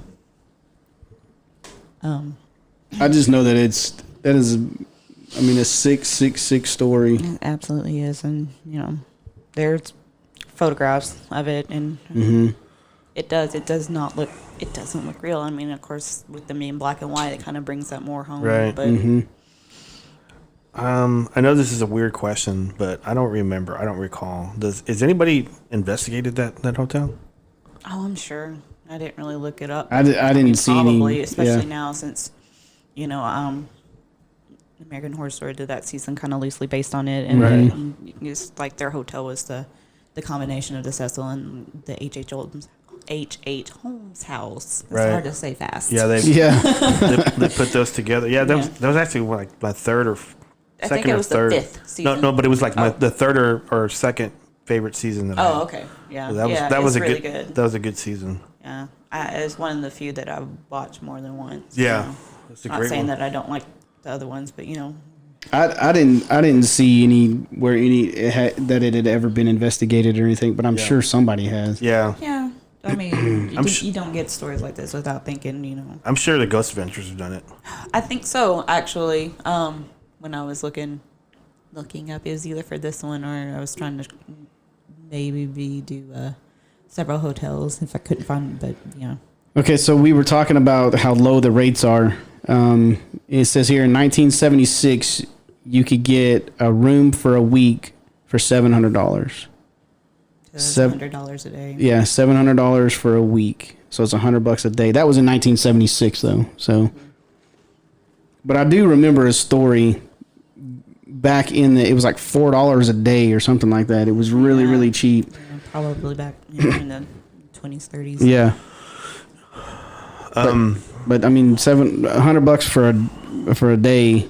I mean, in LA, we got to keep in mind that this is in LA. Right. So that's pretty freaking cheap. Extremely cheap. I doubt that you could even find something like that there now. Yeah. Without it being no. Yeah. You guys want to talk about that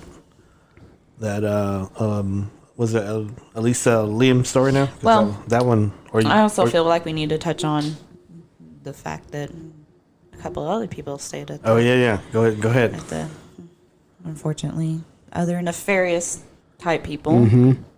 Couple of multiple murders, or as most people call them, serial killers, stayed there, and that was the Night Stalker Richard Ramirez. Yep. Wow. And I didn't know that one. I didn't know that one at all. You didn't know. Yeah, that's like the big one is that Richard Ramirez stayed there between 1984 and 1985 when he murdered 13 people. Oh, it says in this story rooms were $14 a night when the Night Stalker stayed there. Yeah. Wow. And that's why he chose that place, because he could come and go and nobody paid attention to him. Yeah. He used it as a distraction. Right. He really did, because this place is crazy, and he just went in there and did what he did. I'm pretty sure, of course, I didn't really, because I know it, and I didn't really want to. It's brutal, I didn't really want to delve into it too deep. And if you want to, it's not too hard to find out information about his assaults and murders. Mm-hmm. But between April 10th, 1984 is when he committed his first murder, and he was captured August 30th, 1985. But he murdered 13 people, committed several sexual assaults and burglaries in between, and assaulted a lot of people, killed children. Basically, he wanted to brutalize anyone that he found to be innocent. Mm-hmm. And I think the story goes that some of the evidence was like bloody clothes and whatnot were dumped in the dumpster behind the hotel. Yeah, he stashed them in the dumpster behind the hotel. And I think in that sense, I think he kind of wanted to get caught. Yeah, I mean, because after his last home invasion, before he ran off to Mexico, he left a woman alive and said the Night Stalker did this. And at this point, that was when he was starting to get a little Yeah. little momentum going, which unfortunately he didn't. Well, I don't know. I don't guess I want to say unfortunately Yeah. because it's what led. Unfortunate for him, I guess you Yeah. could say. It led to his capture because he became so notorious, but he didn't realize how much so it had gotten all the way to Mexico. He thought, Yeah. I'll run down here and no one will know me. But Yeah. he was on the front of every newspaper, and they were like, "El Matador." Yeah. Because he didn't realize how big he was getting. Yeah. He didn't realize how big his story was spreading and how fast that it was spreading. And But how could it not with how Yeah. much he did in the process? yeah. That's only Who was this other guy? I never heard of this other guy. Jack Underweger. Unterweger. Yeah. Yeah, well, He's an probably Austrian. because most of his stuff was done while he was still in Austria. He only while he was here murdered 3 women. Wow. While he was in Austria, it was 9 before he came here. And what's unfortunate and infuriating about that is while he was convicted and in prison for life Right. for the murder of his first victim, an 18-year-old Margaret Schaefer, which his calling card and the way he murdered every one of these victims was he strangled them with their own bras. Yeah. That was his calling card. Yeah, he tied a particular knot, and he was convicted of murder for her, but he wrote an autobiography and had a documentary made about him, and people started campaigning for his release, and they eventually, they were like, well, he has to do at least 15 years, that's the minimum, and then they released him. Almost immediately, within the first year of his release, he murdered 8 more women the exact same way. This was in Austria? This is in Austria, and people didn't know about it. Austrian magazine, since he's all Mr. I'm a foreign murderer, quote unquote, I'm still out here murdering sex workers. Which, a little backstory, they believed that his mother was one, and so he had kind of like your cliche upbringing, Rorschach type thing, Yeah. And so this magazine wanted him to go to L.A. and report back on the crime in L.A. and the violence against sex workers there, which he got to hang out with cops, Yep. go on ride-alongs, Yep. find out where all these women were, so he can murder the shit out of them. That was his cover. His cover. He was actually a reporter for the magazine, legit reporter for the magazine. But he used that as his cover to not only find his victims, but find his dumping grounds. Not only find his victims, have the police point them out. Exactly, and then find dumping grounds for his victims. Fucking L.A. Yeah. So the police, drove this dude around, and that's where he found all his victims in dumping grounds. Feeling that he probably did not give him his whole story, and they probably, since it was the 90s, the internet wasn't. It was like 1991, when he went to LA. So it's not like it was widely available information to everybody. Yeah. You think he picked that place because Richard Ramirez stayed there? Maybe. Wow. Possibly, or just out of convenience because he wasn't there for very long. It wasn't too long after that him and his girlfriend went on the lam. Kind of bounced around continent or whatever. I don't know. I did. I'm not exactly sure how he moved around like this so much, but I kind of missed that part. But he was eventually captured in Miami on February 27th, 1992. He was convicted in Austria of all 11 murders, and then he was sentenced to death. So he was extradited. Yeah, he was captured in Miami and extradited because they finally pieced together. Oh, Yeah, they put it all together. obviously these murders that look exactly like this other one over here, I hope that magazine company went out of business. and then some. Bitches. I'm sure they had a lot of explaining to do, but Yeah. he ended up hanging himself in prison. using his shoelaces and a belt and the same knot The he same- used yep. on his victim. The same knot he used on his victims. What a jerk, man. Yeah. Fuck yeah, man. Bitch ass. Sorry. Yeah, but That was Blair's mating call. Oh man, that's for you, Blair. That's how she calls her husband.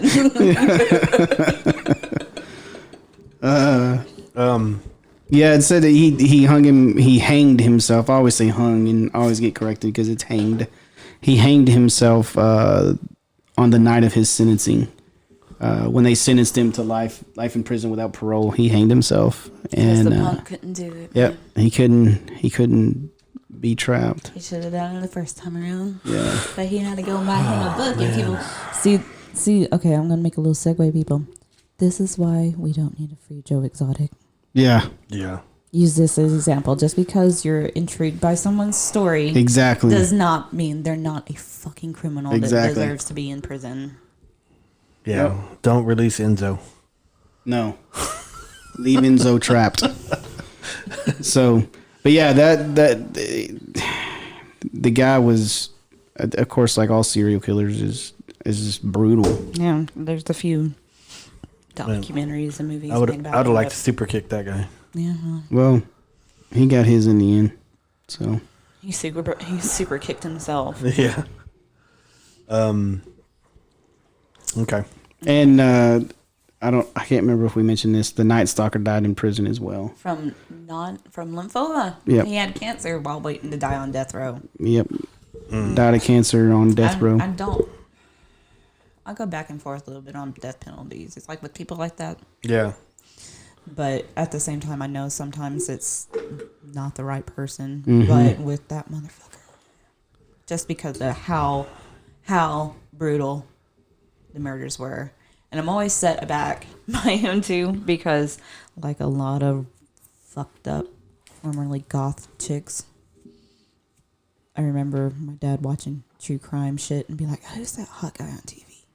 And then feeling like disgusting when I found out. Yeah. Because that was kind of one of the common things, you know. He found his wife after he had been sent to prison, and just he had all kinds of fans, and it's like, It's a Night Stalker. Well, Ted Bundy. but yeah, working at well, Kroger. yeah, I mean, you know, Ted Bundy. Women loved him. yeah, that's like- how he found his Yeah, his and bitchin', yeah.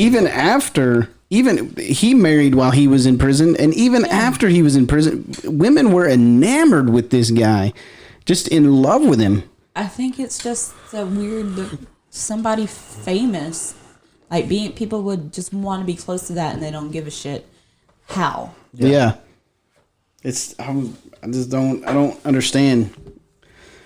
I mean, he was a good-looking guy, but he brutally, Yeah.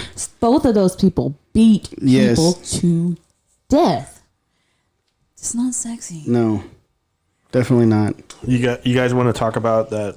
Elisa Lam. Yeah. Yeah, Yeah, you can't. That one I didn't know was in that hotel. I remember Really? I remember watching the news and seeing that and seeing About the that when she got seeing the footage of her in the elevator and stuff like that, but I didn't know it was that hotel. Really? what's creepy is when you watch the footage. Is creepy because these are the last moments of The this last woman's moments, yeah. life. It's like I got chills all over.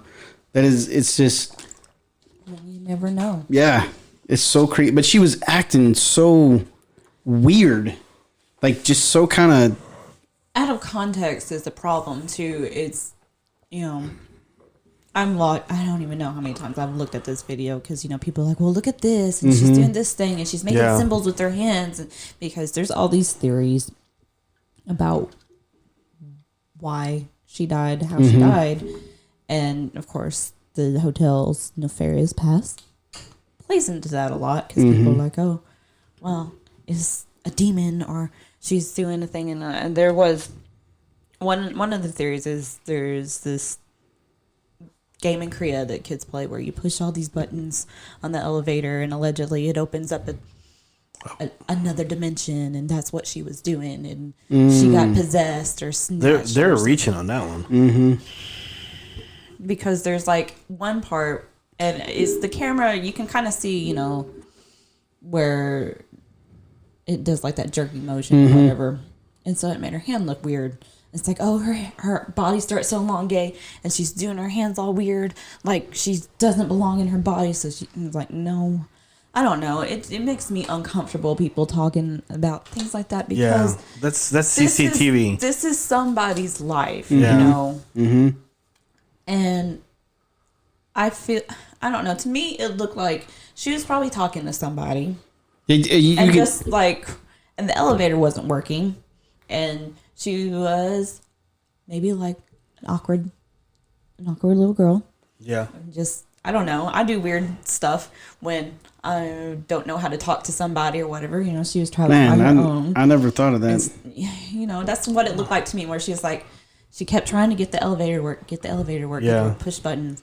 And she's coming out and popping back and forth. And like, it looks to me like someone was trying to tell her, well, we'll try this. Okay, well, this isn't working. You could definitely tell she's interacting with something. With someone, but because we don't see who that is, it's a demon. Yeah. Yeah. I mean, it could be that she just didn't take her medication and she's dehydrated. And that is possible, but the toxicology report, she had her medication in her. The only thing that was in her toxicology, which of course they said because she was in the water for so long, unfortunately, that it could have interfered with the results. But the only other thing they really found in her is allergy medicine and I think ibuprofen. But it is possible that she did harm herself because she did have a history of bipolar disorder and depression, and according to her family later, which they kind of kept it on the down low, it seemed like they were probably, you know, kind of a traditional family. They didn't talk about it. yeah. She had she was semi-internet famous because of her she had a blog spot. Remember back in the day when Blogspot existed? Yeah. In mid 2010, she started her blog spot under the name Etherfield. And she would mostly share, you know, typical younger girl stuff, fashion, pictures and stuff that she liked. But a lot of times she talked about her mental health on there. Yeah. And that was kind of a recurring theme. And it seemed a lot that her mental health is starting to affect her schooling.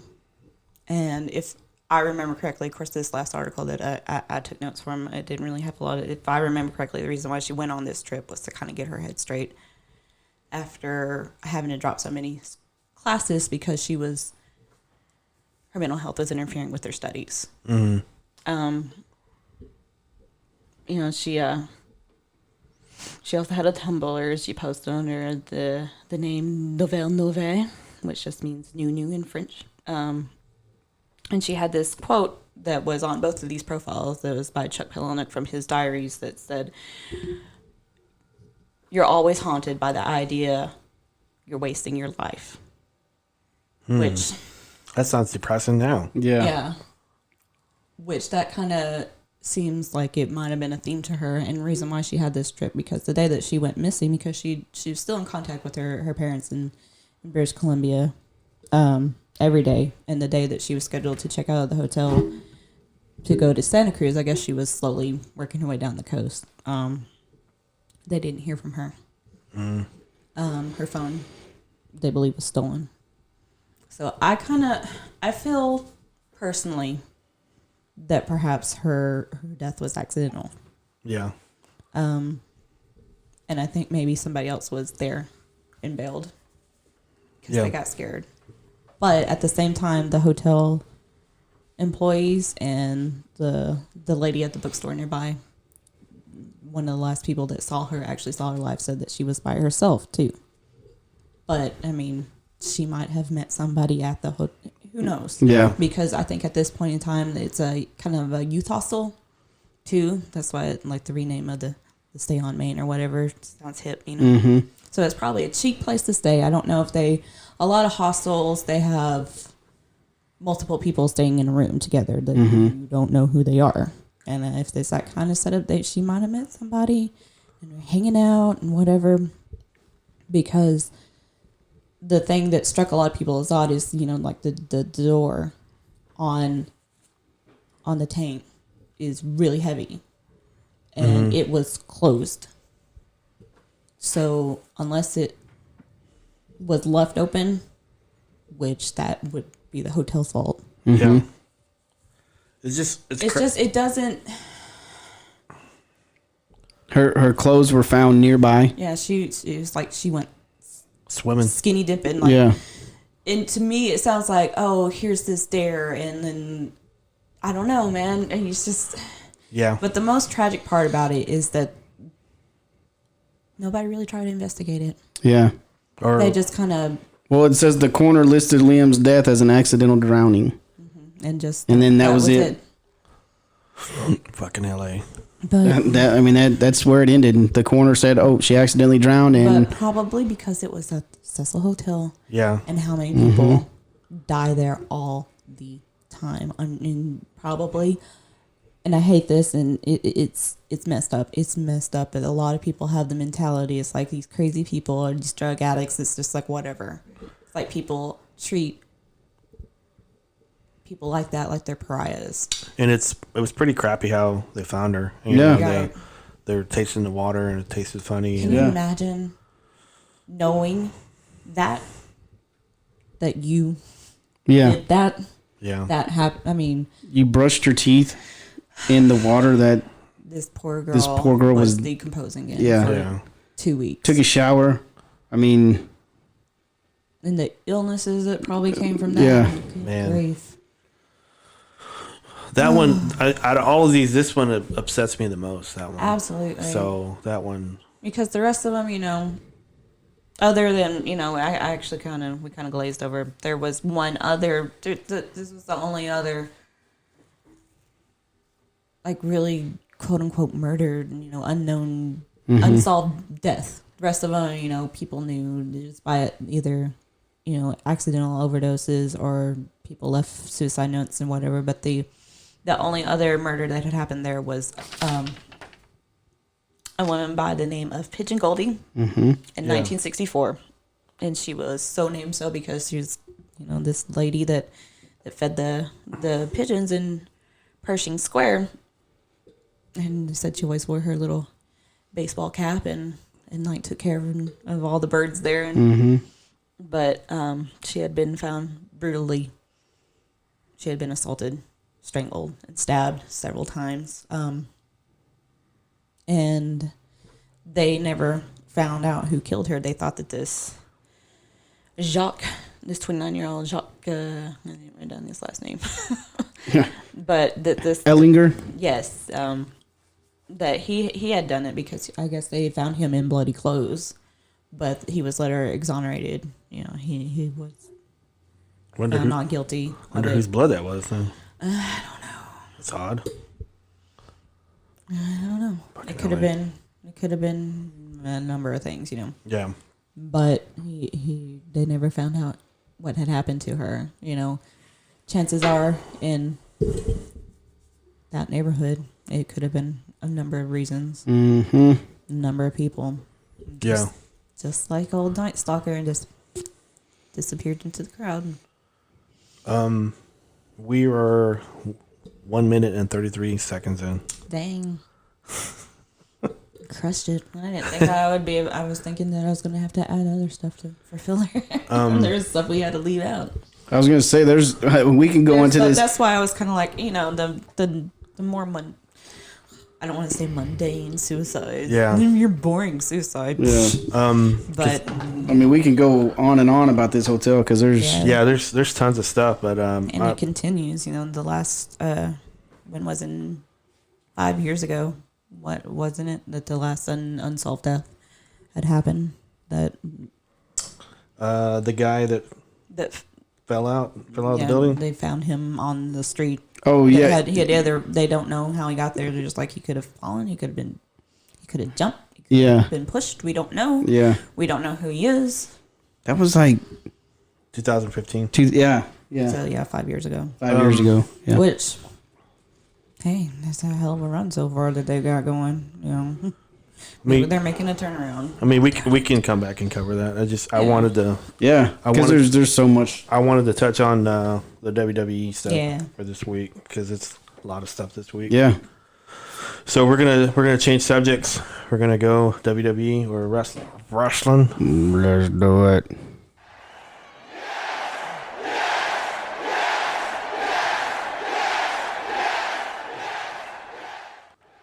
Wrestling.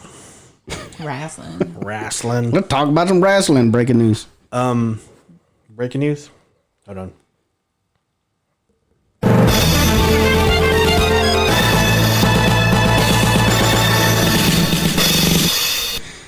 I don't think Ash is a fan of the breaking news.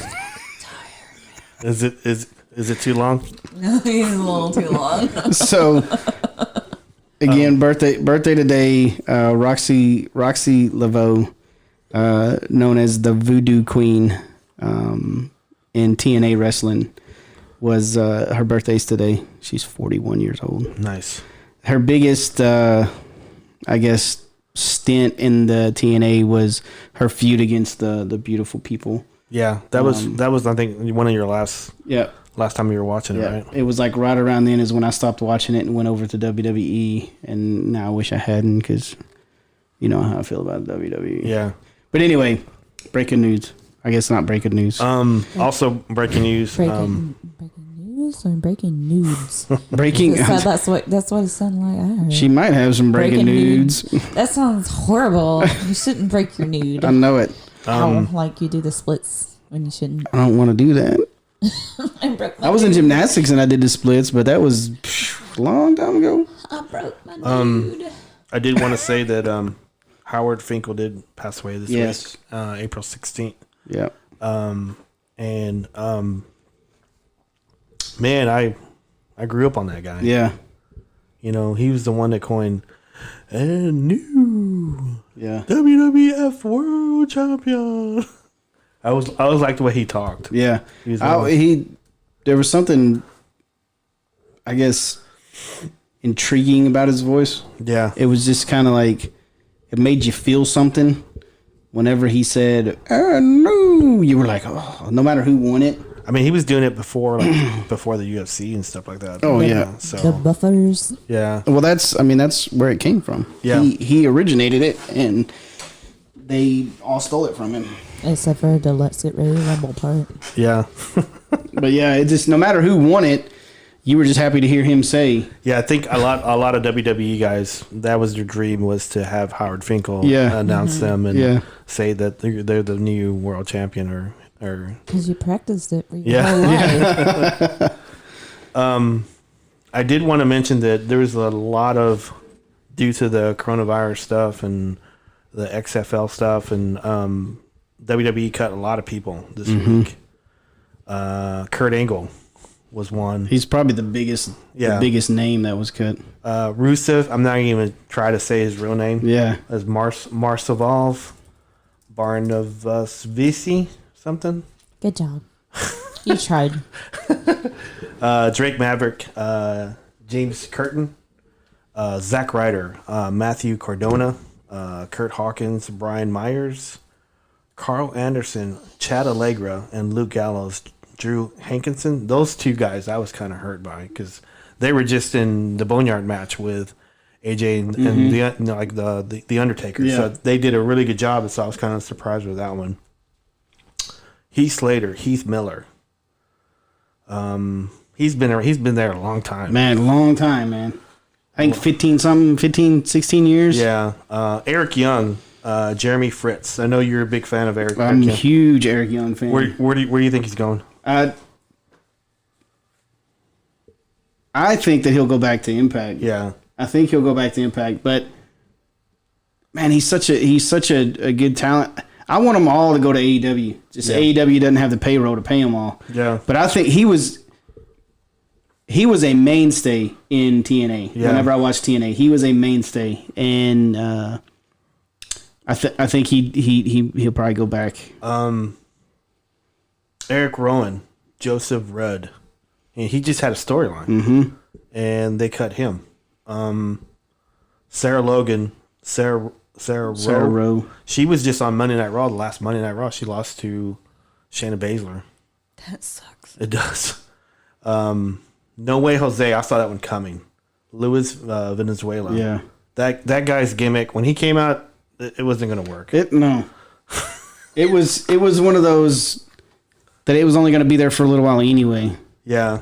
I think he was bigger in NXT when he was on the NXT roster than when he came up to the WWE. He wasn't. Yeah. He wasn't that big. Mike Chinona. He's been there a long time referee. Yeah. So he was let go. Mike Chioda.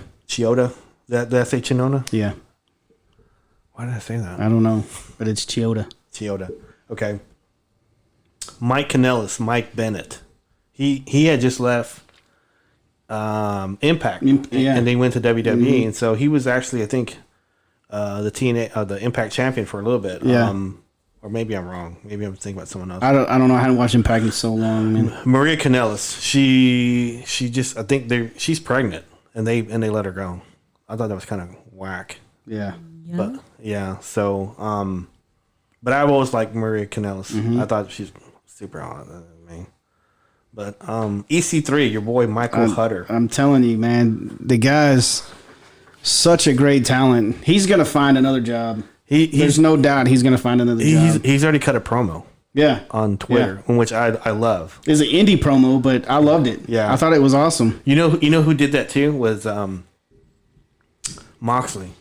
Oh yeah. As soon as he left WWE, he cut a promo, and then right after that, he was on AEW. Yeah, AEW pay per view. And I think out of the guys that were from TNA or Impact or anything, I think he's the one I think will go to AEW over all the rest of them. Yeah. The guy is such a good talent. He is a good talent, but him and Drake or him and Rockstar Spud. Yeah, Spud and Eric Young. They had a good relation. They had a good chemistry. I would like to see them back in Impact because it would help Impact. I would like to see them back anywhere. They just need to be wrestling somewhere. I wouldn't be surprised if he goes back to Impact. He could. He carried Impact for a long time. So Aiden English, Matthew Rahold. Yeah. No. I never liked that guy. I couldn't stand it. You sound like Howard Finkel. Yeah. I never liked Aiden English. I don't like it when people lose their jobs. Yeah. I don't. I'm not saying because he lost his.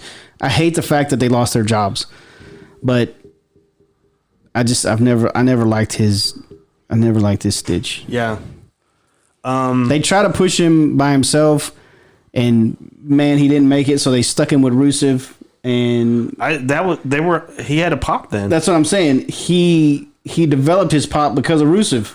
Yeah, but I think Rusev already had the pop, and then Aiden English jumped on it. Yeah, jumped on it. So anytime they do, and I love Lana. Every time they add Lana, they kind of just kill it. Well, the only thing she has going for her is she's hot. Yeah, that's it.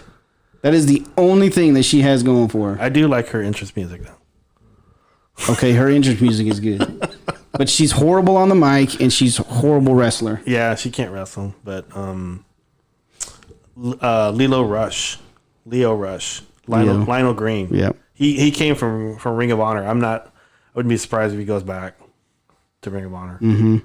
So I think Carl Anderson and Luke Gallows, I think they're going back to Japan. Yeah, if they were smart, they would. I think they're going to, because I think I would go back and I would do Bullet Club again. They rule Japan, man. Yeah, so I think they'll go back, and they've been back here for a while. Yeah. So they might be getting that itch to go back, and because man, in Japan, that's hardcore wrestling, man. It is. And that's good stuff. It is. It's entertaining. But go back and do Bullet Club again, and get it going.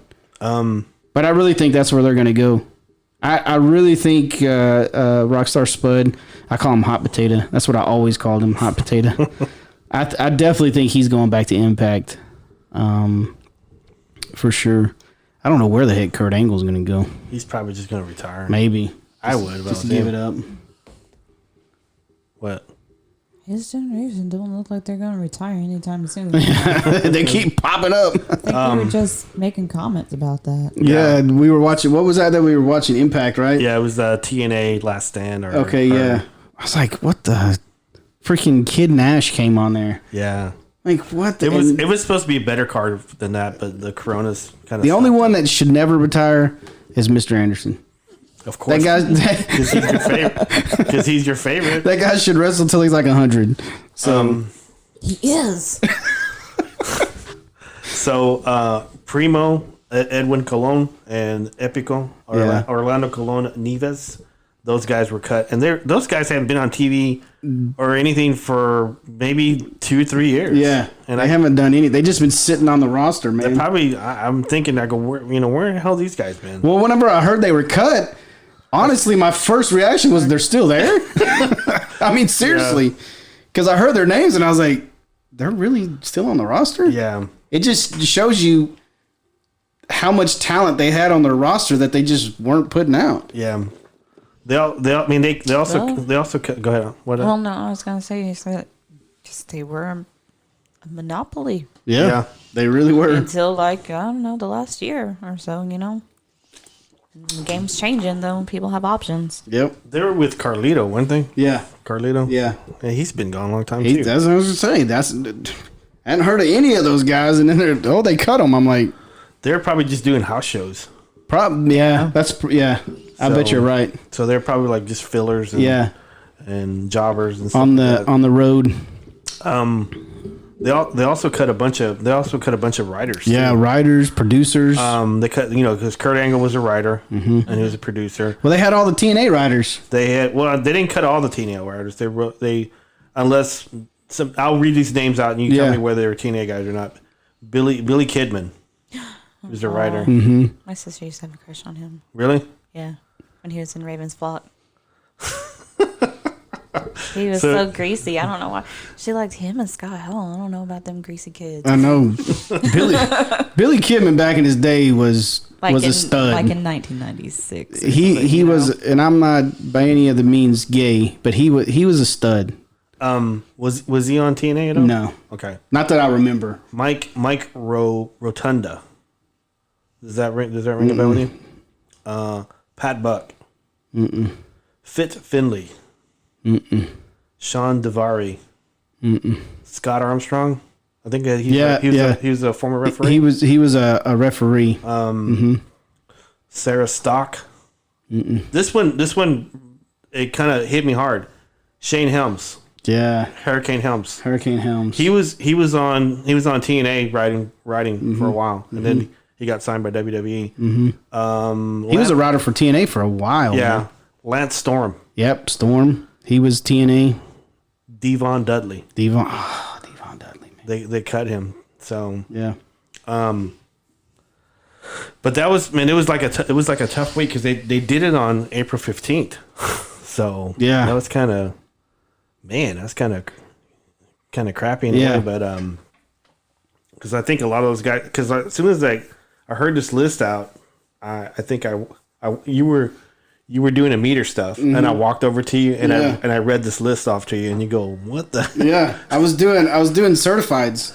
And it was about maybe, I don't know, 2:00. Yeah, 3:00. something like 2:30, somewhere around there. I said, "Man." And you said that, and I was like, "Dang!" And what I do, I finished, and I went to the computer, and was like, "What the heck?" Because there's some big names on there, and well, look, how long has Devon Dudley been around? He's been around a long time, Long time. but I think he just started writing for Well, WWE. he hadn't been writing very long, but he's been a wrestler a long time. What's Abyss's real name? Do you know? I don't. That's a good If question. I were to guess based on all the other people's names, Yeah. Mike. I just noticed that it's like it was a bad day for Mike's, man. Yeah, it was. But Cody tweeted something about Zack Ryder that Christopher Joseph Parks. Okay, That that's was his real close. name. I thought that was his stage name. Okay.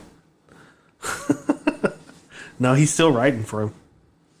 He's still writing. He's still there? Yeah. So I can't think of that. He was an Indian national or Pakistan national, He used to be X Division champion, and he was on TNA. Now he's the writer for WWE. I can't think of his name, but he's still there too. He was on TNA. Yeah, he was always in the X Division matches all the time.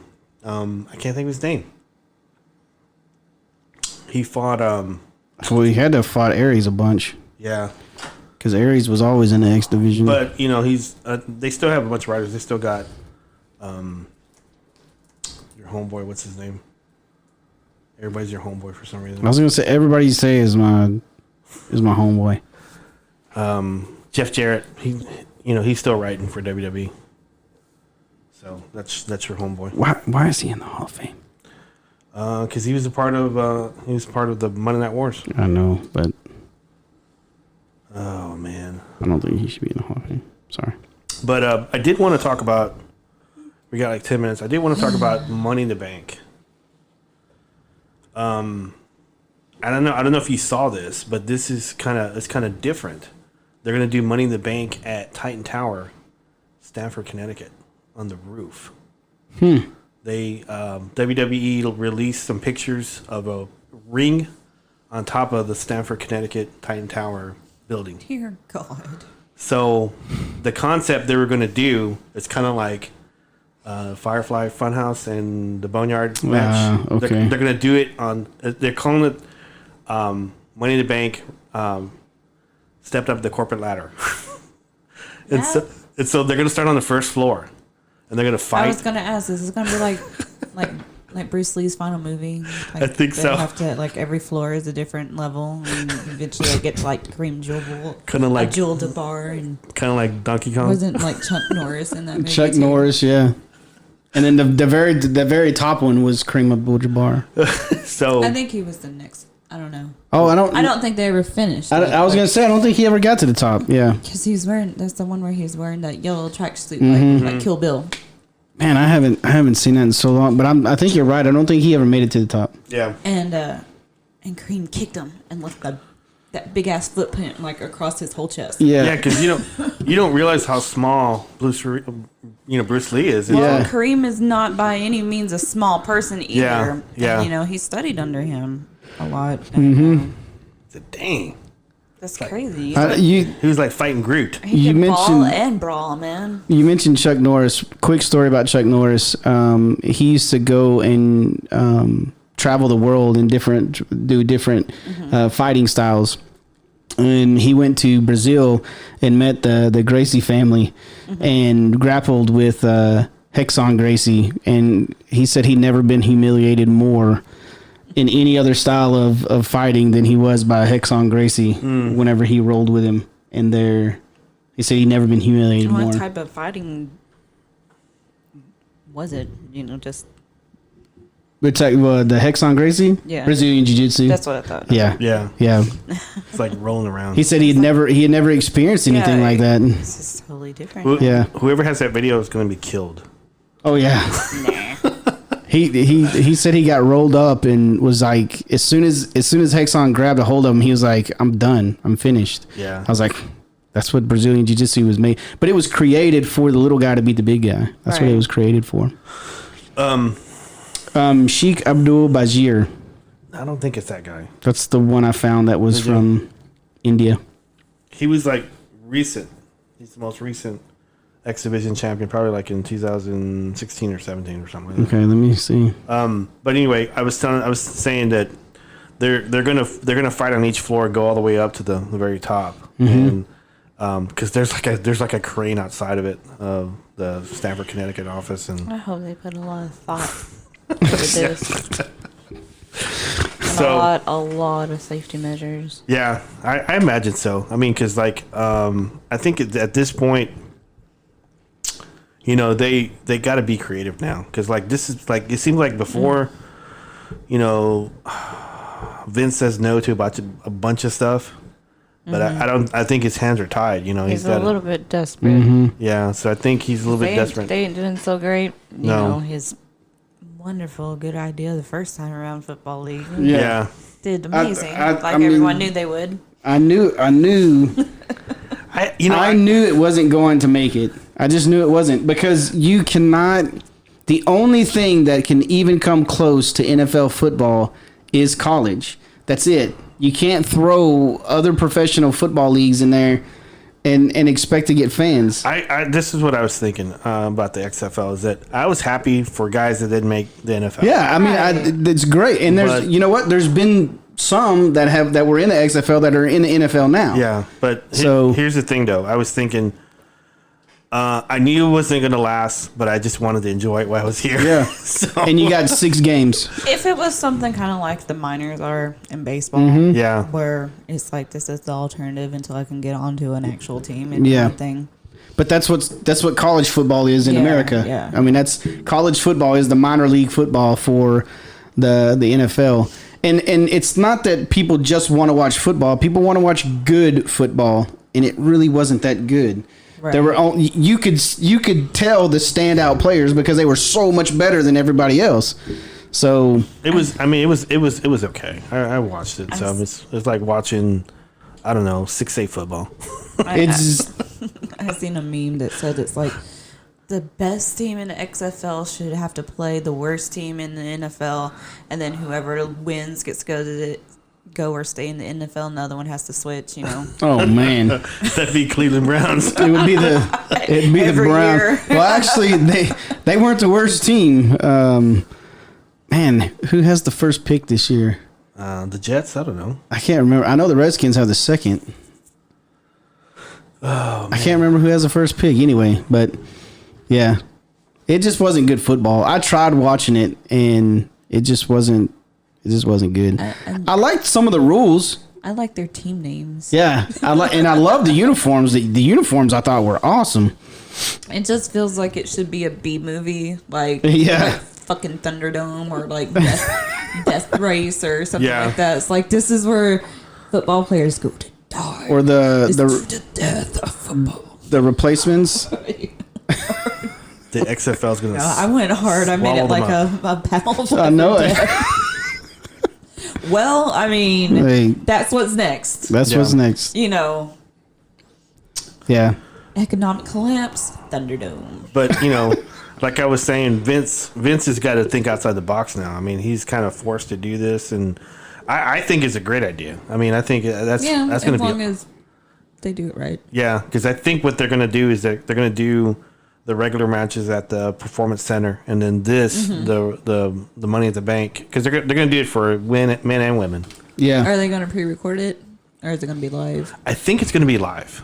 I was going to say they could go like super cinematic with it, like they've been doing with a lot of things too. That would be interesting. The way that they did the Boneyard match, I thought that was awesome, man. Yeah. A lot of people dogged it. I was looking at a lot of reviews and stuff, and they dogged it. And I'm like, why are you dogging it? Because it's something new. It's different, yeah. That's true. To be honest with you, and I when I say this, I know a lot of people are going to hate it, but I think it energized the Undertaker. Yeah. yeah. And so it kind of solidified him. Okay, he's back because I think because like the match was good. To me. I liked it. I like all like the sound effects because there was a couple times where they were thrown in some like that. And I liked it, and I think it was kind of silly. But at the time, whenever AJ threw the Undertaker into the grave, and he gets on top of the tractor, and then he appears behind him, I thought, okay, this is the Undertaker again. Yeah. So this is his magical stuff, and like people say he's got powers. Well, of course, he's the Undertaker. Yeah. So Duh. He so- literally communes with the devil every day. so It was bequeathed to him, just like Chris Angel is really magic. Yeah. but he didn't. I'm sorry. I just think like when he first came out, because I hung out on a lot of paranormal forums back in the day, and people posting about that. It's like, I think that blah blah blah, like trying to figure out how he is doing what he is doing, and how it was otherworldly. And it's like, Because he's magic. he's magic. It's like, and then the next year he was selling the how to do my magic kits. So he's selling them little demon kits to your babies. Yeah. It's just, I don't know. It's so funny. It's like little kids with things like that, it's like, yes, the Undertaker is real. He has it. Yeah. I'll tell you what, Adults. as a kid, Yeah. I thought Undertaker had real power. Well, it was Paul Bearer with the urn. Right. That's what controlled him, but he still had the power to warp himself wherever he wanted. But to me not growing up, IRL. Not IRL. But yeah, Vince is feeling the impact for sure, man. He's definitely feeling the impact and feeling the impact. he's in the impact zone. He's definitely not feeling the impact from Impact. I can tell you that. No. But Maybe with the way things are going. I mean, you know. I don't know if Impact keeps putting out freaking Kid Nash. He definitely ain't feeling the impact of that. But anyway, They had Old Man Raven. yeah, he was up there. I was like, well, when he was cutting the promo, we were like, That was a throwback, like show. It wasn't like it was a regular it was like show. a clip show. okay, that's good because But if those guys are on there Dang. full time, man. Phew. Hey, Tommy Dreamer did come out. I was excited about that. Yeah, he's been doing regular like Impact stuff, but I wish he Don't would- take the talent away. I get it. Don't take the spotlight away. I don't need him on like the main event. They need to have the talent there. They need to have, even though I don't like Sam Callahan, they need to have him. But push the young guys. Yeah, push the young guys. Tessa, everybody else needs to be on the main event, not Rhino or Tommy Dreamer or I get it. Not main events. Yeah. not Sabu. God almighty. You talk about old, man. Dang, I can't believe that dude's still wrestling. The lady that comes out with him, she dresses like I Dream of Jeannie. Yeah. So, I used to do that all the time. you used to dress up like I Dream of Jeannie? Yes, Man. because I had my little Jasmine costume, but then I got into that show because it was on Nick at Night. Man, I used to I watch. would wear the Nick at shit out Night. of that outfit. I had a huge crush on her. So did Or I. even, Man. Nick at Night was awesome. I used to watch Nick at Night all the time. I used to watch it on regular TV when it was out. ding, ding, ding. Nick at Night, forget that. I used to watch it, but anyway, sorry. Larry Hagman was still dreaming. Yeah. I was watching Nip Tuck, and he was on that with like his young girlfriend Mm-hmm. and having like his manhood lifted because it was a little bit too low, and it's like, Aw. I used to have I Dream of Jeannie crush on you, and just ruined it. And now you're getting lifted. Like, because for a second I'd be like, I can still see. But then it's like, oh yeah, that show was old when I was little. was was it Sanjay Dutt? Yes. Sanjay Dutt. Yeah. He had a match with Eddie Edwards, and Eddie Edwards like jacked up his eye like really huge. It's like it was grotesque. It was like huge. A hematoba? They had to cut it, and like all this blood came out. Like of it. Rocky. Yeah, it's called a hematoma, but I always call it the hematoba. Hematoba. Yeah. From Like Canada? Wait, no, that's I don't know. I don't know. I think I said it wrong one day, and I was just like, I'm just gonna call it a hematoba. kind of like I said, Cecil. Yeah. Well, that it can go either way. Like Sicily or Cecily or whatever. It just Potato. kind of depends. Like Anna and Anna spelled Tomato, exactly tomato, Tomato. potato, But potato. let's call the whole Okay. thing off. Hematoma, hematoma. Manitoba. Hey, Canada. Hey. I don't know. Hey, Canada. I like that. That's what it sounds like when Chris Jericho Yeah. talks. Yeah. You could be saying something else, and it Man. just be like hey, Canada. Yeah. That's all I hear. I've been listening to his podcast a lot lately. Oh yeah. I need to listen to that, man. I'm a big Jericho. So Everybody do knows I. I'm a big Jericho fan, so I need to listen to you. I think pretty much everybody is a Jericho fan. Yeah. Maybe not his character in wrestling, but him Well, yeah, as that's a what I'm person, saying. You know, Because there's a lot of times he plays the character I don't like he's playing, but man, if you don't like Jericho, you don't like wrestling. I fucking hated him when I was a little kid. I was like, ugh. Because he was a heel. You Yeah. know, Yep. you're a little kid. You don't like the bad guy usually, and He has lots of people on his show. He's got like musicians. He's got paranormal stuff. He's got wrestlers. He's Yeah. got referees. you're just listening to his It's show about Anton LaVey. yeah. I need to. No, Aleister Crowley. But he was talking about him Anton also. LaVey. Aleister Crowley, okay. So I need to listen to it because, like I said, I've always been a big. it comes out every Jericho fan. I think it comes out every Saturday. I think. Or Friday or Saturday. I need new podcasts because I don't want to listen to all of mine. He also does like a live music streaming on Saturday night. He does he plays music. Nice. And he does that, and then I think he does something else too. I mean, that guy's busy, but then he finds time to write for AEW. But Until he stops wrestling, he will be always in my current top 5. yeah, Until he stops. And then he'll just be a rock star. And then he'll just be a rock star, Yeah. and he'll always forever be in my top 5 wrestlers ever. as a frontman. No, I'm just talking about No, I'm saying if he retires, he's still be. Oh yeah, he's still gonna be a frontman, but I'm as just a saying frontman, be your top 5 wrestler as a frontman. as a frontman. I'm gonna go to one of their shows. Yeah, I should have done it when they were in trees last time, but Fozovich Gabauskas. Anyway, so Sanjay Dutt, man. we're 2 minutes 5 seconds. So Nice. you guys got any shout outs? I shouted out to my wife, but I'll always shout out to my babies. Love y'all. Bud, do your homework. Yeah, do your homework, bud. Ash, you got anybody? I want to shout out to Hellier season 3. Sweet. We didn't even get to talk about that. No, but I figured we save it till the end. Yeah, well, I stopped watching. you want to talk about it really quick? It's not being filmed yet, or it's in the process of being filmed. But this weird thing happened yesterday, and I would have never saw it. Oh, that's right. You were talking about this before the show. Yeah. So I don't have Greg Newkirk on my Facebook, but Robert does, and I follow him on Twitter. But you can't edit Twitter. And he made this post the other day that he's been getting these letters anonymously from a person who doesn't have a return address or anything like that. And so that's what the Twitter says. What is it? Whoever that's sending me these vague details on the alliance, if you would please give me a return address. And then on the Facebook post, he put an edit at the bottom. And it's like, also, is anyone from DeQueen, Arkansas, which is my hometown? Yeah. That is about the size of a fart. There's I think 7,000 people there. Yeah. Of all the places in all the world, Yeah. this letter happened to go through the post box.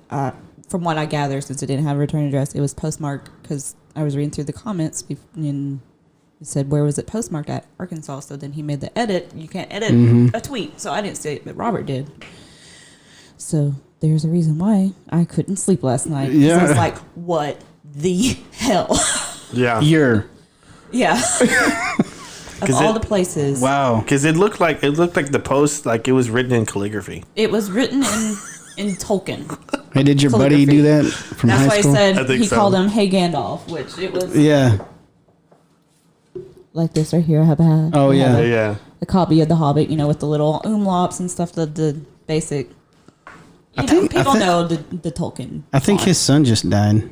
Oh, it's possible. Tolkien's son. Yeah, I he think just I died. remember Yeah.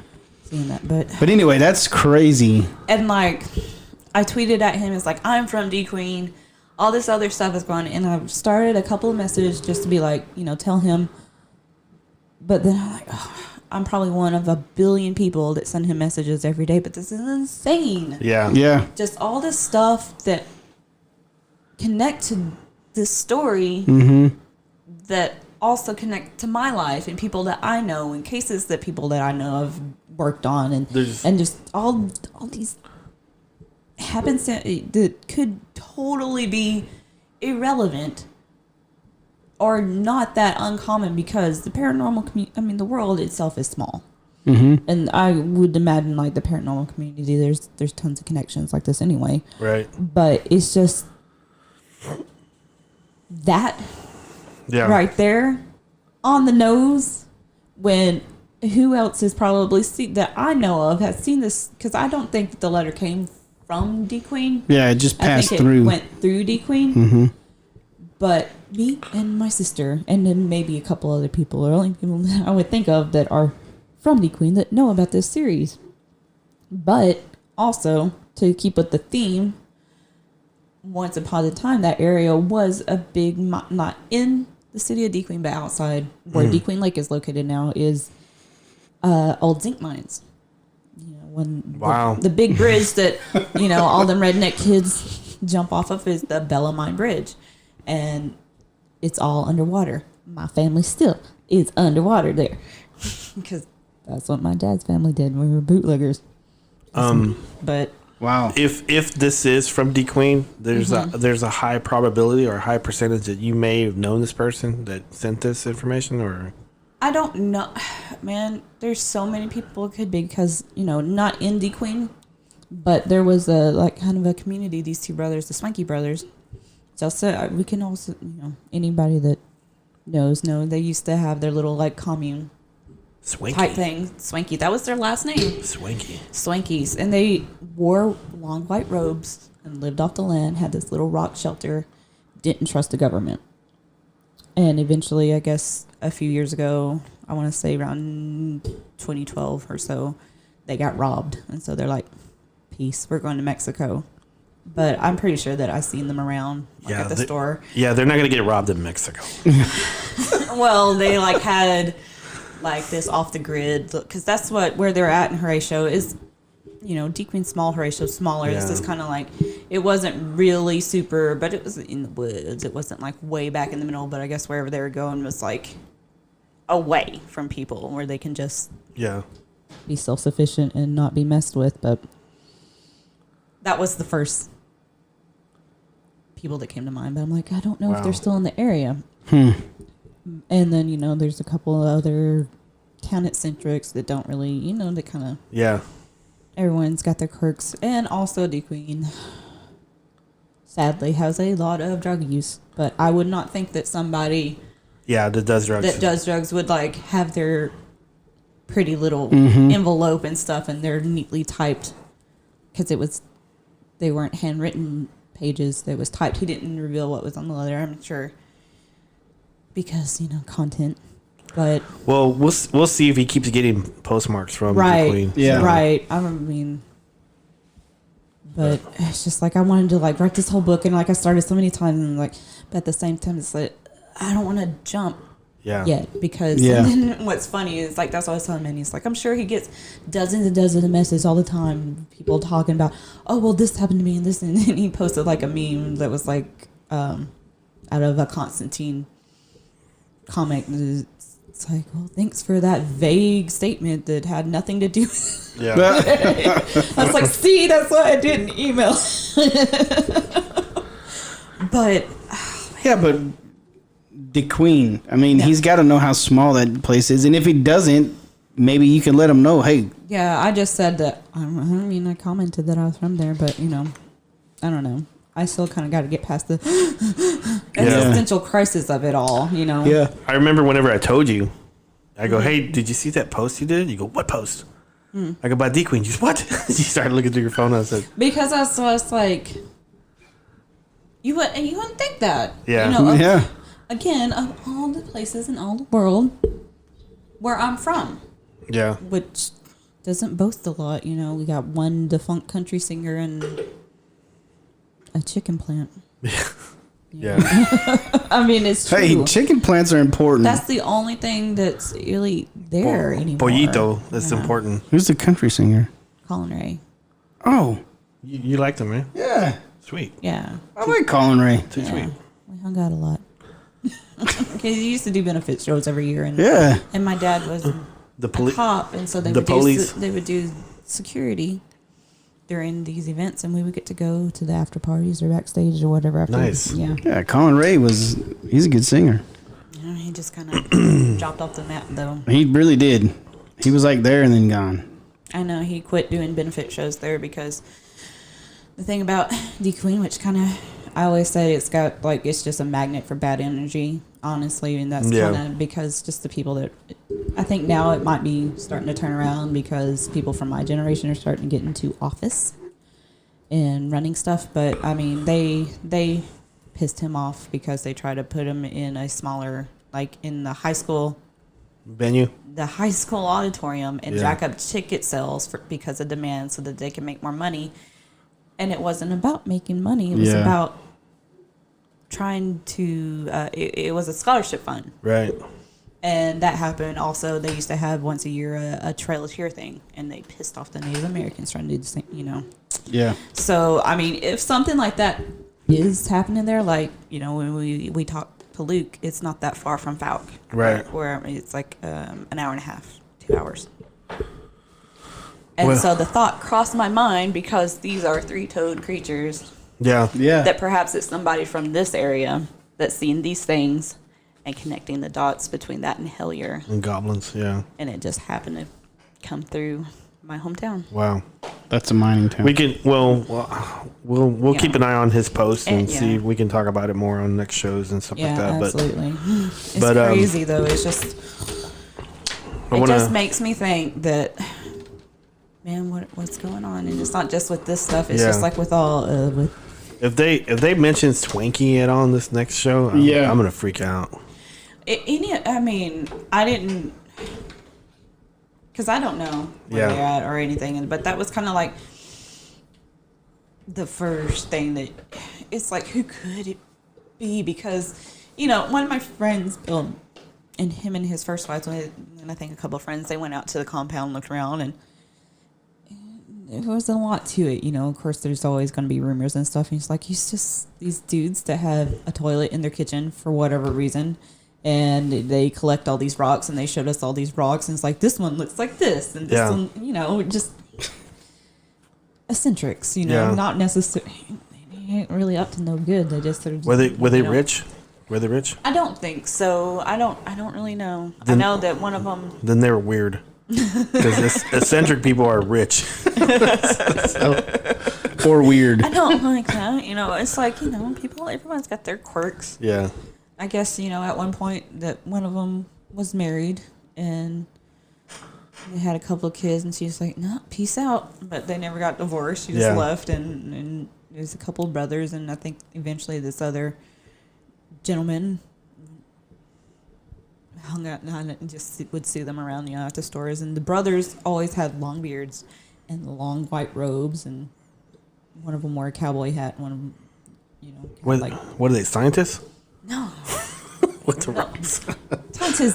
Scientists wear lab coats. Well, they don't yeah. wear robes. Well, they're white. I just thought it was a lab coat or something. They're cultists. Oh, Kinda. they're waiting for Hades' Comet again.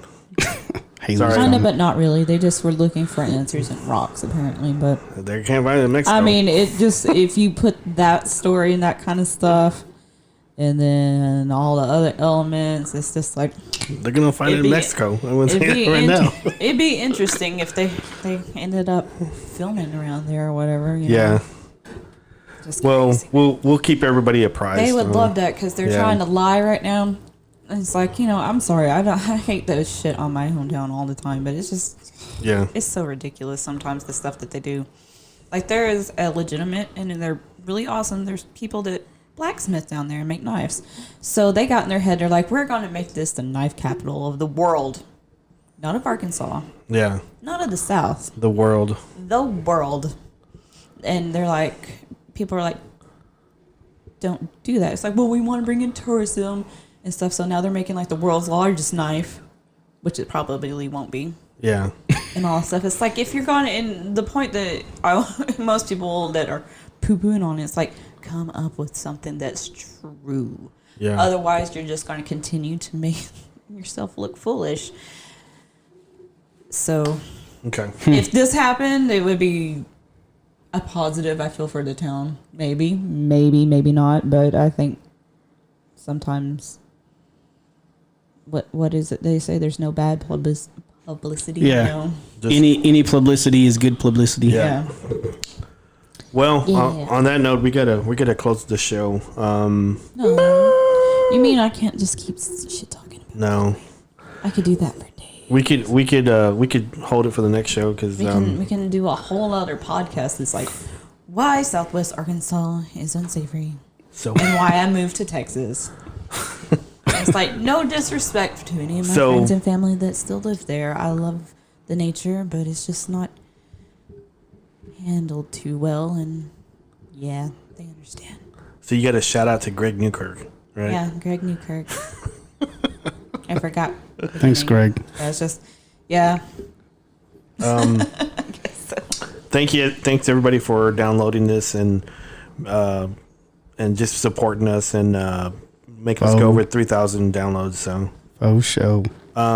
On that, Holla at us sometime. Yeah. Let us know what you want to hear too. Holla. yeah, let us know on Facebook and Twitter. So I'll post the links on whenever I download this tonight. So everybody, thanks. We're gonna call it a night, and we're signing out. Good night.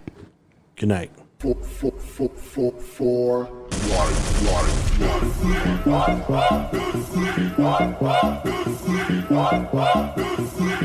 life.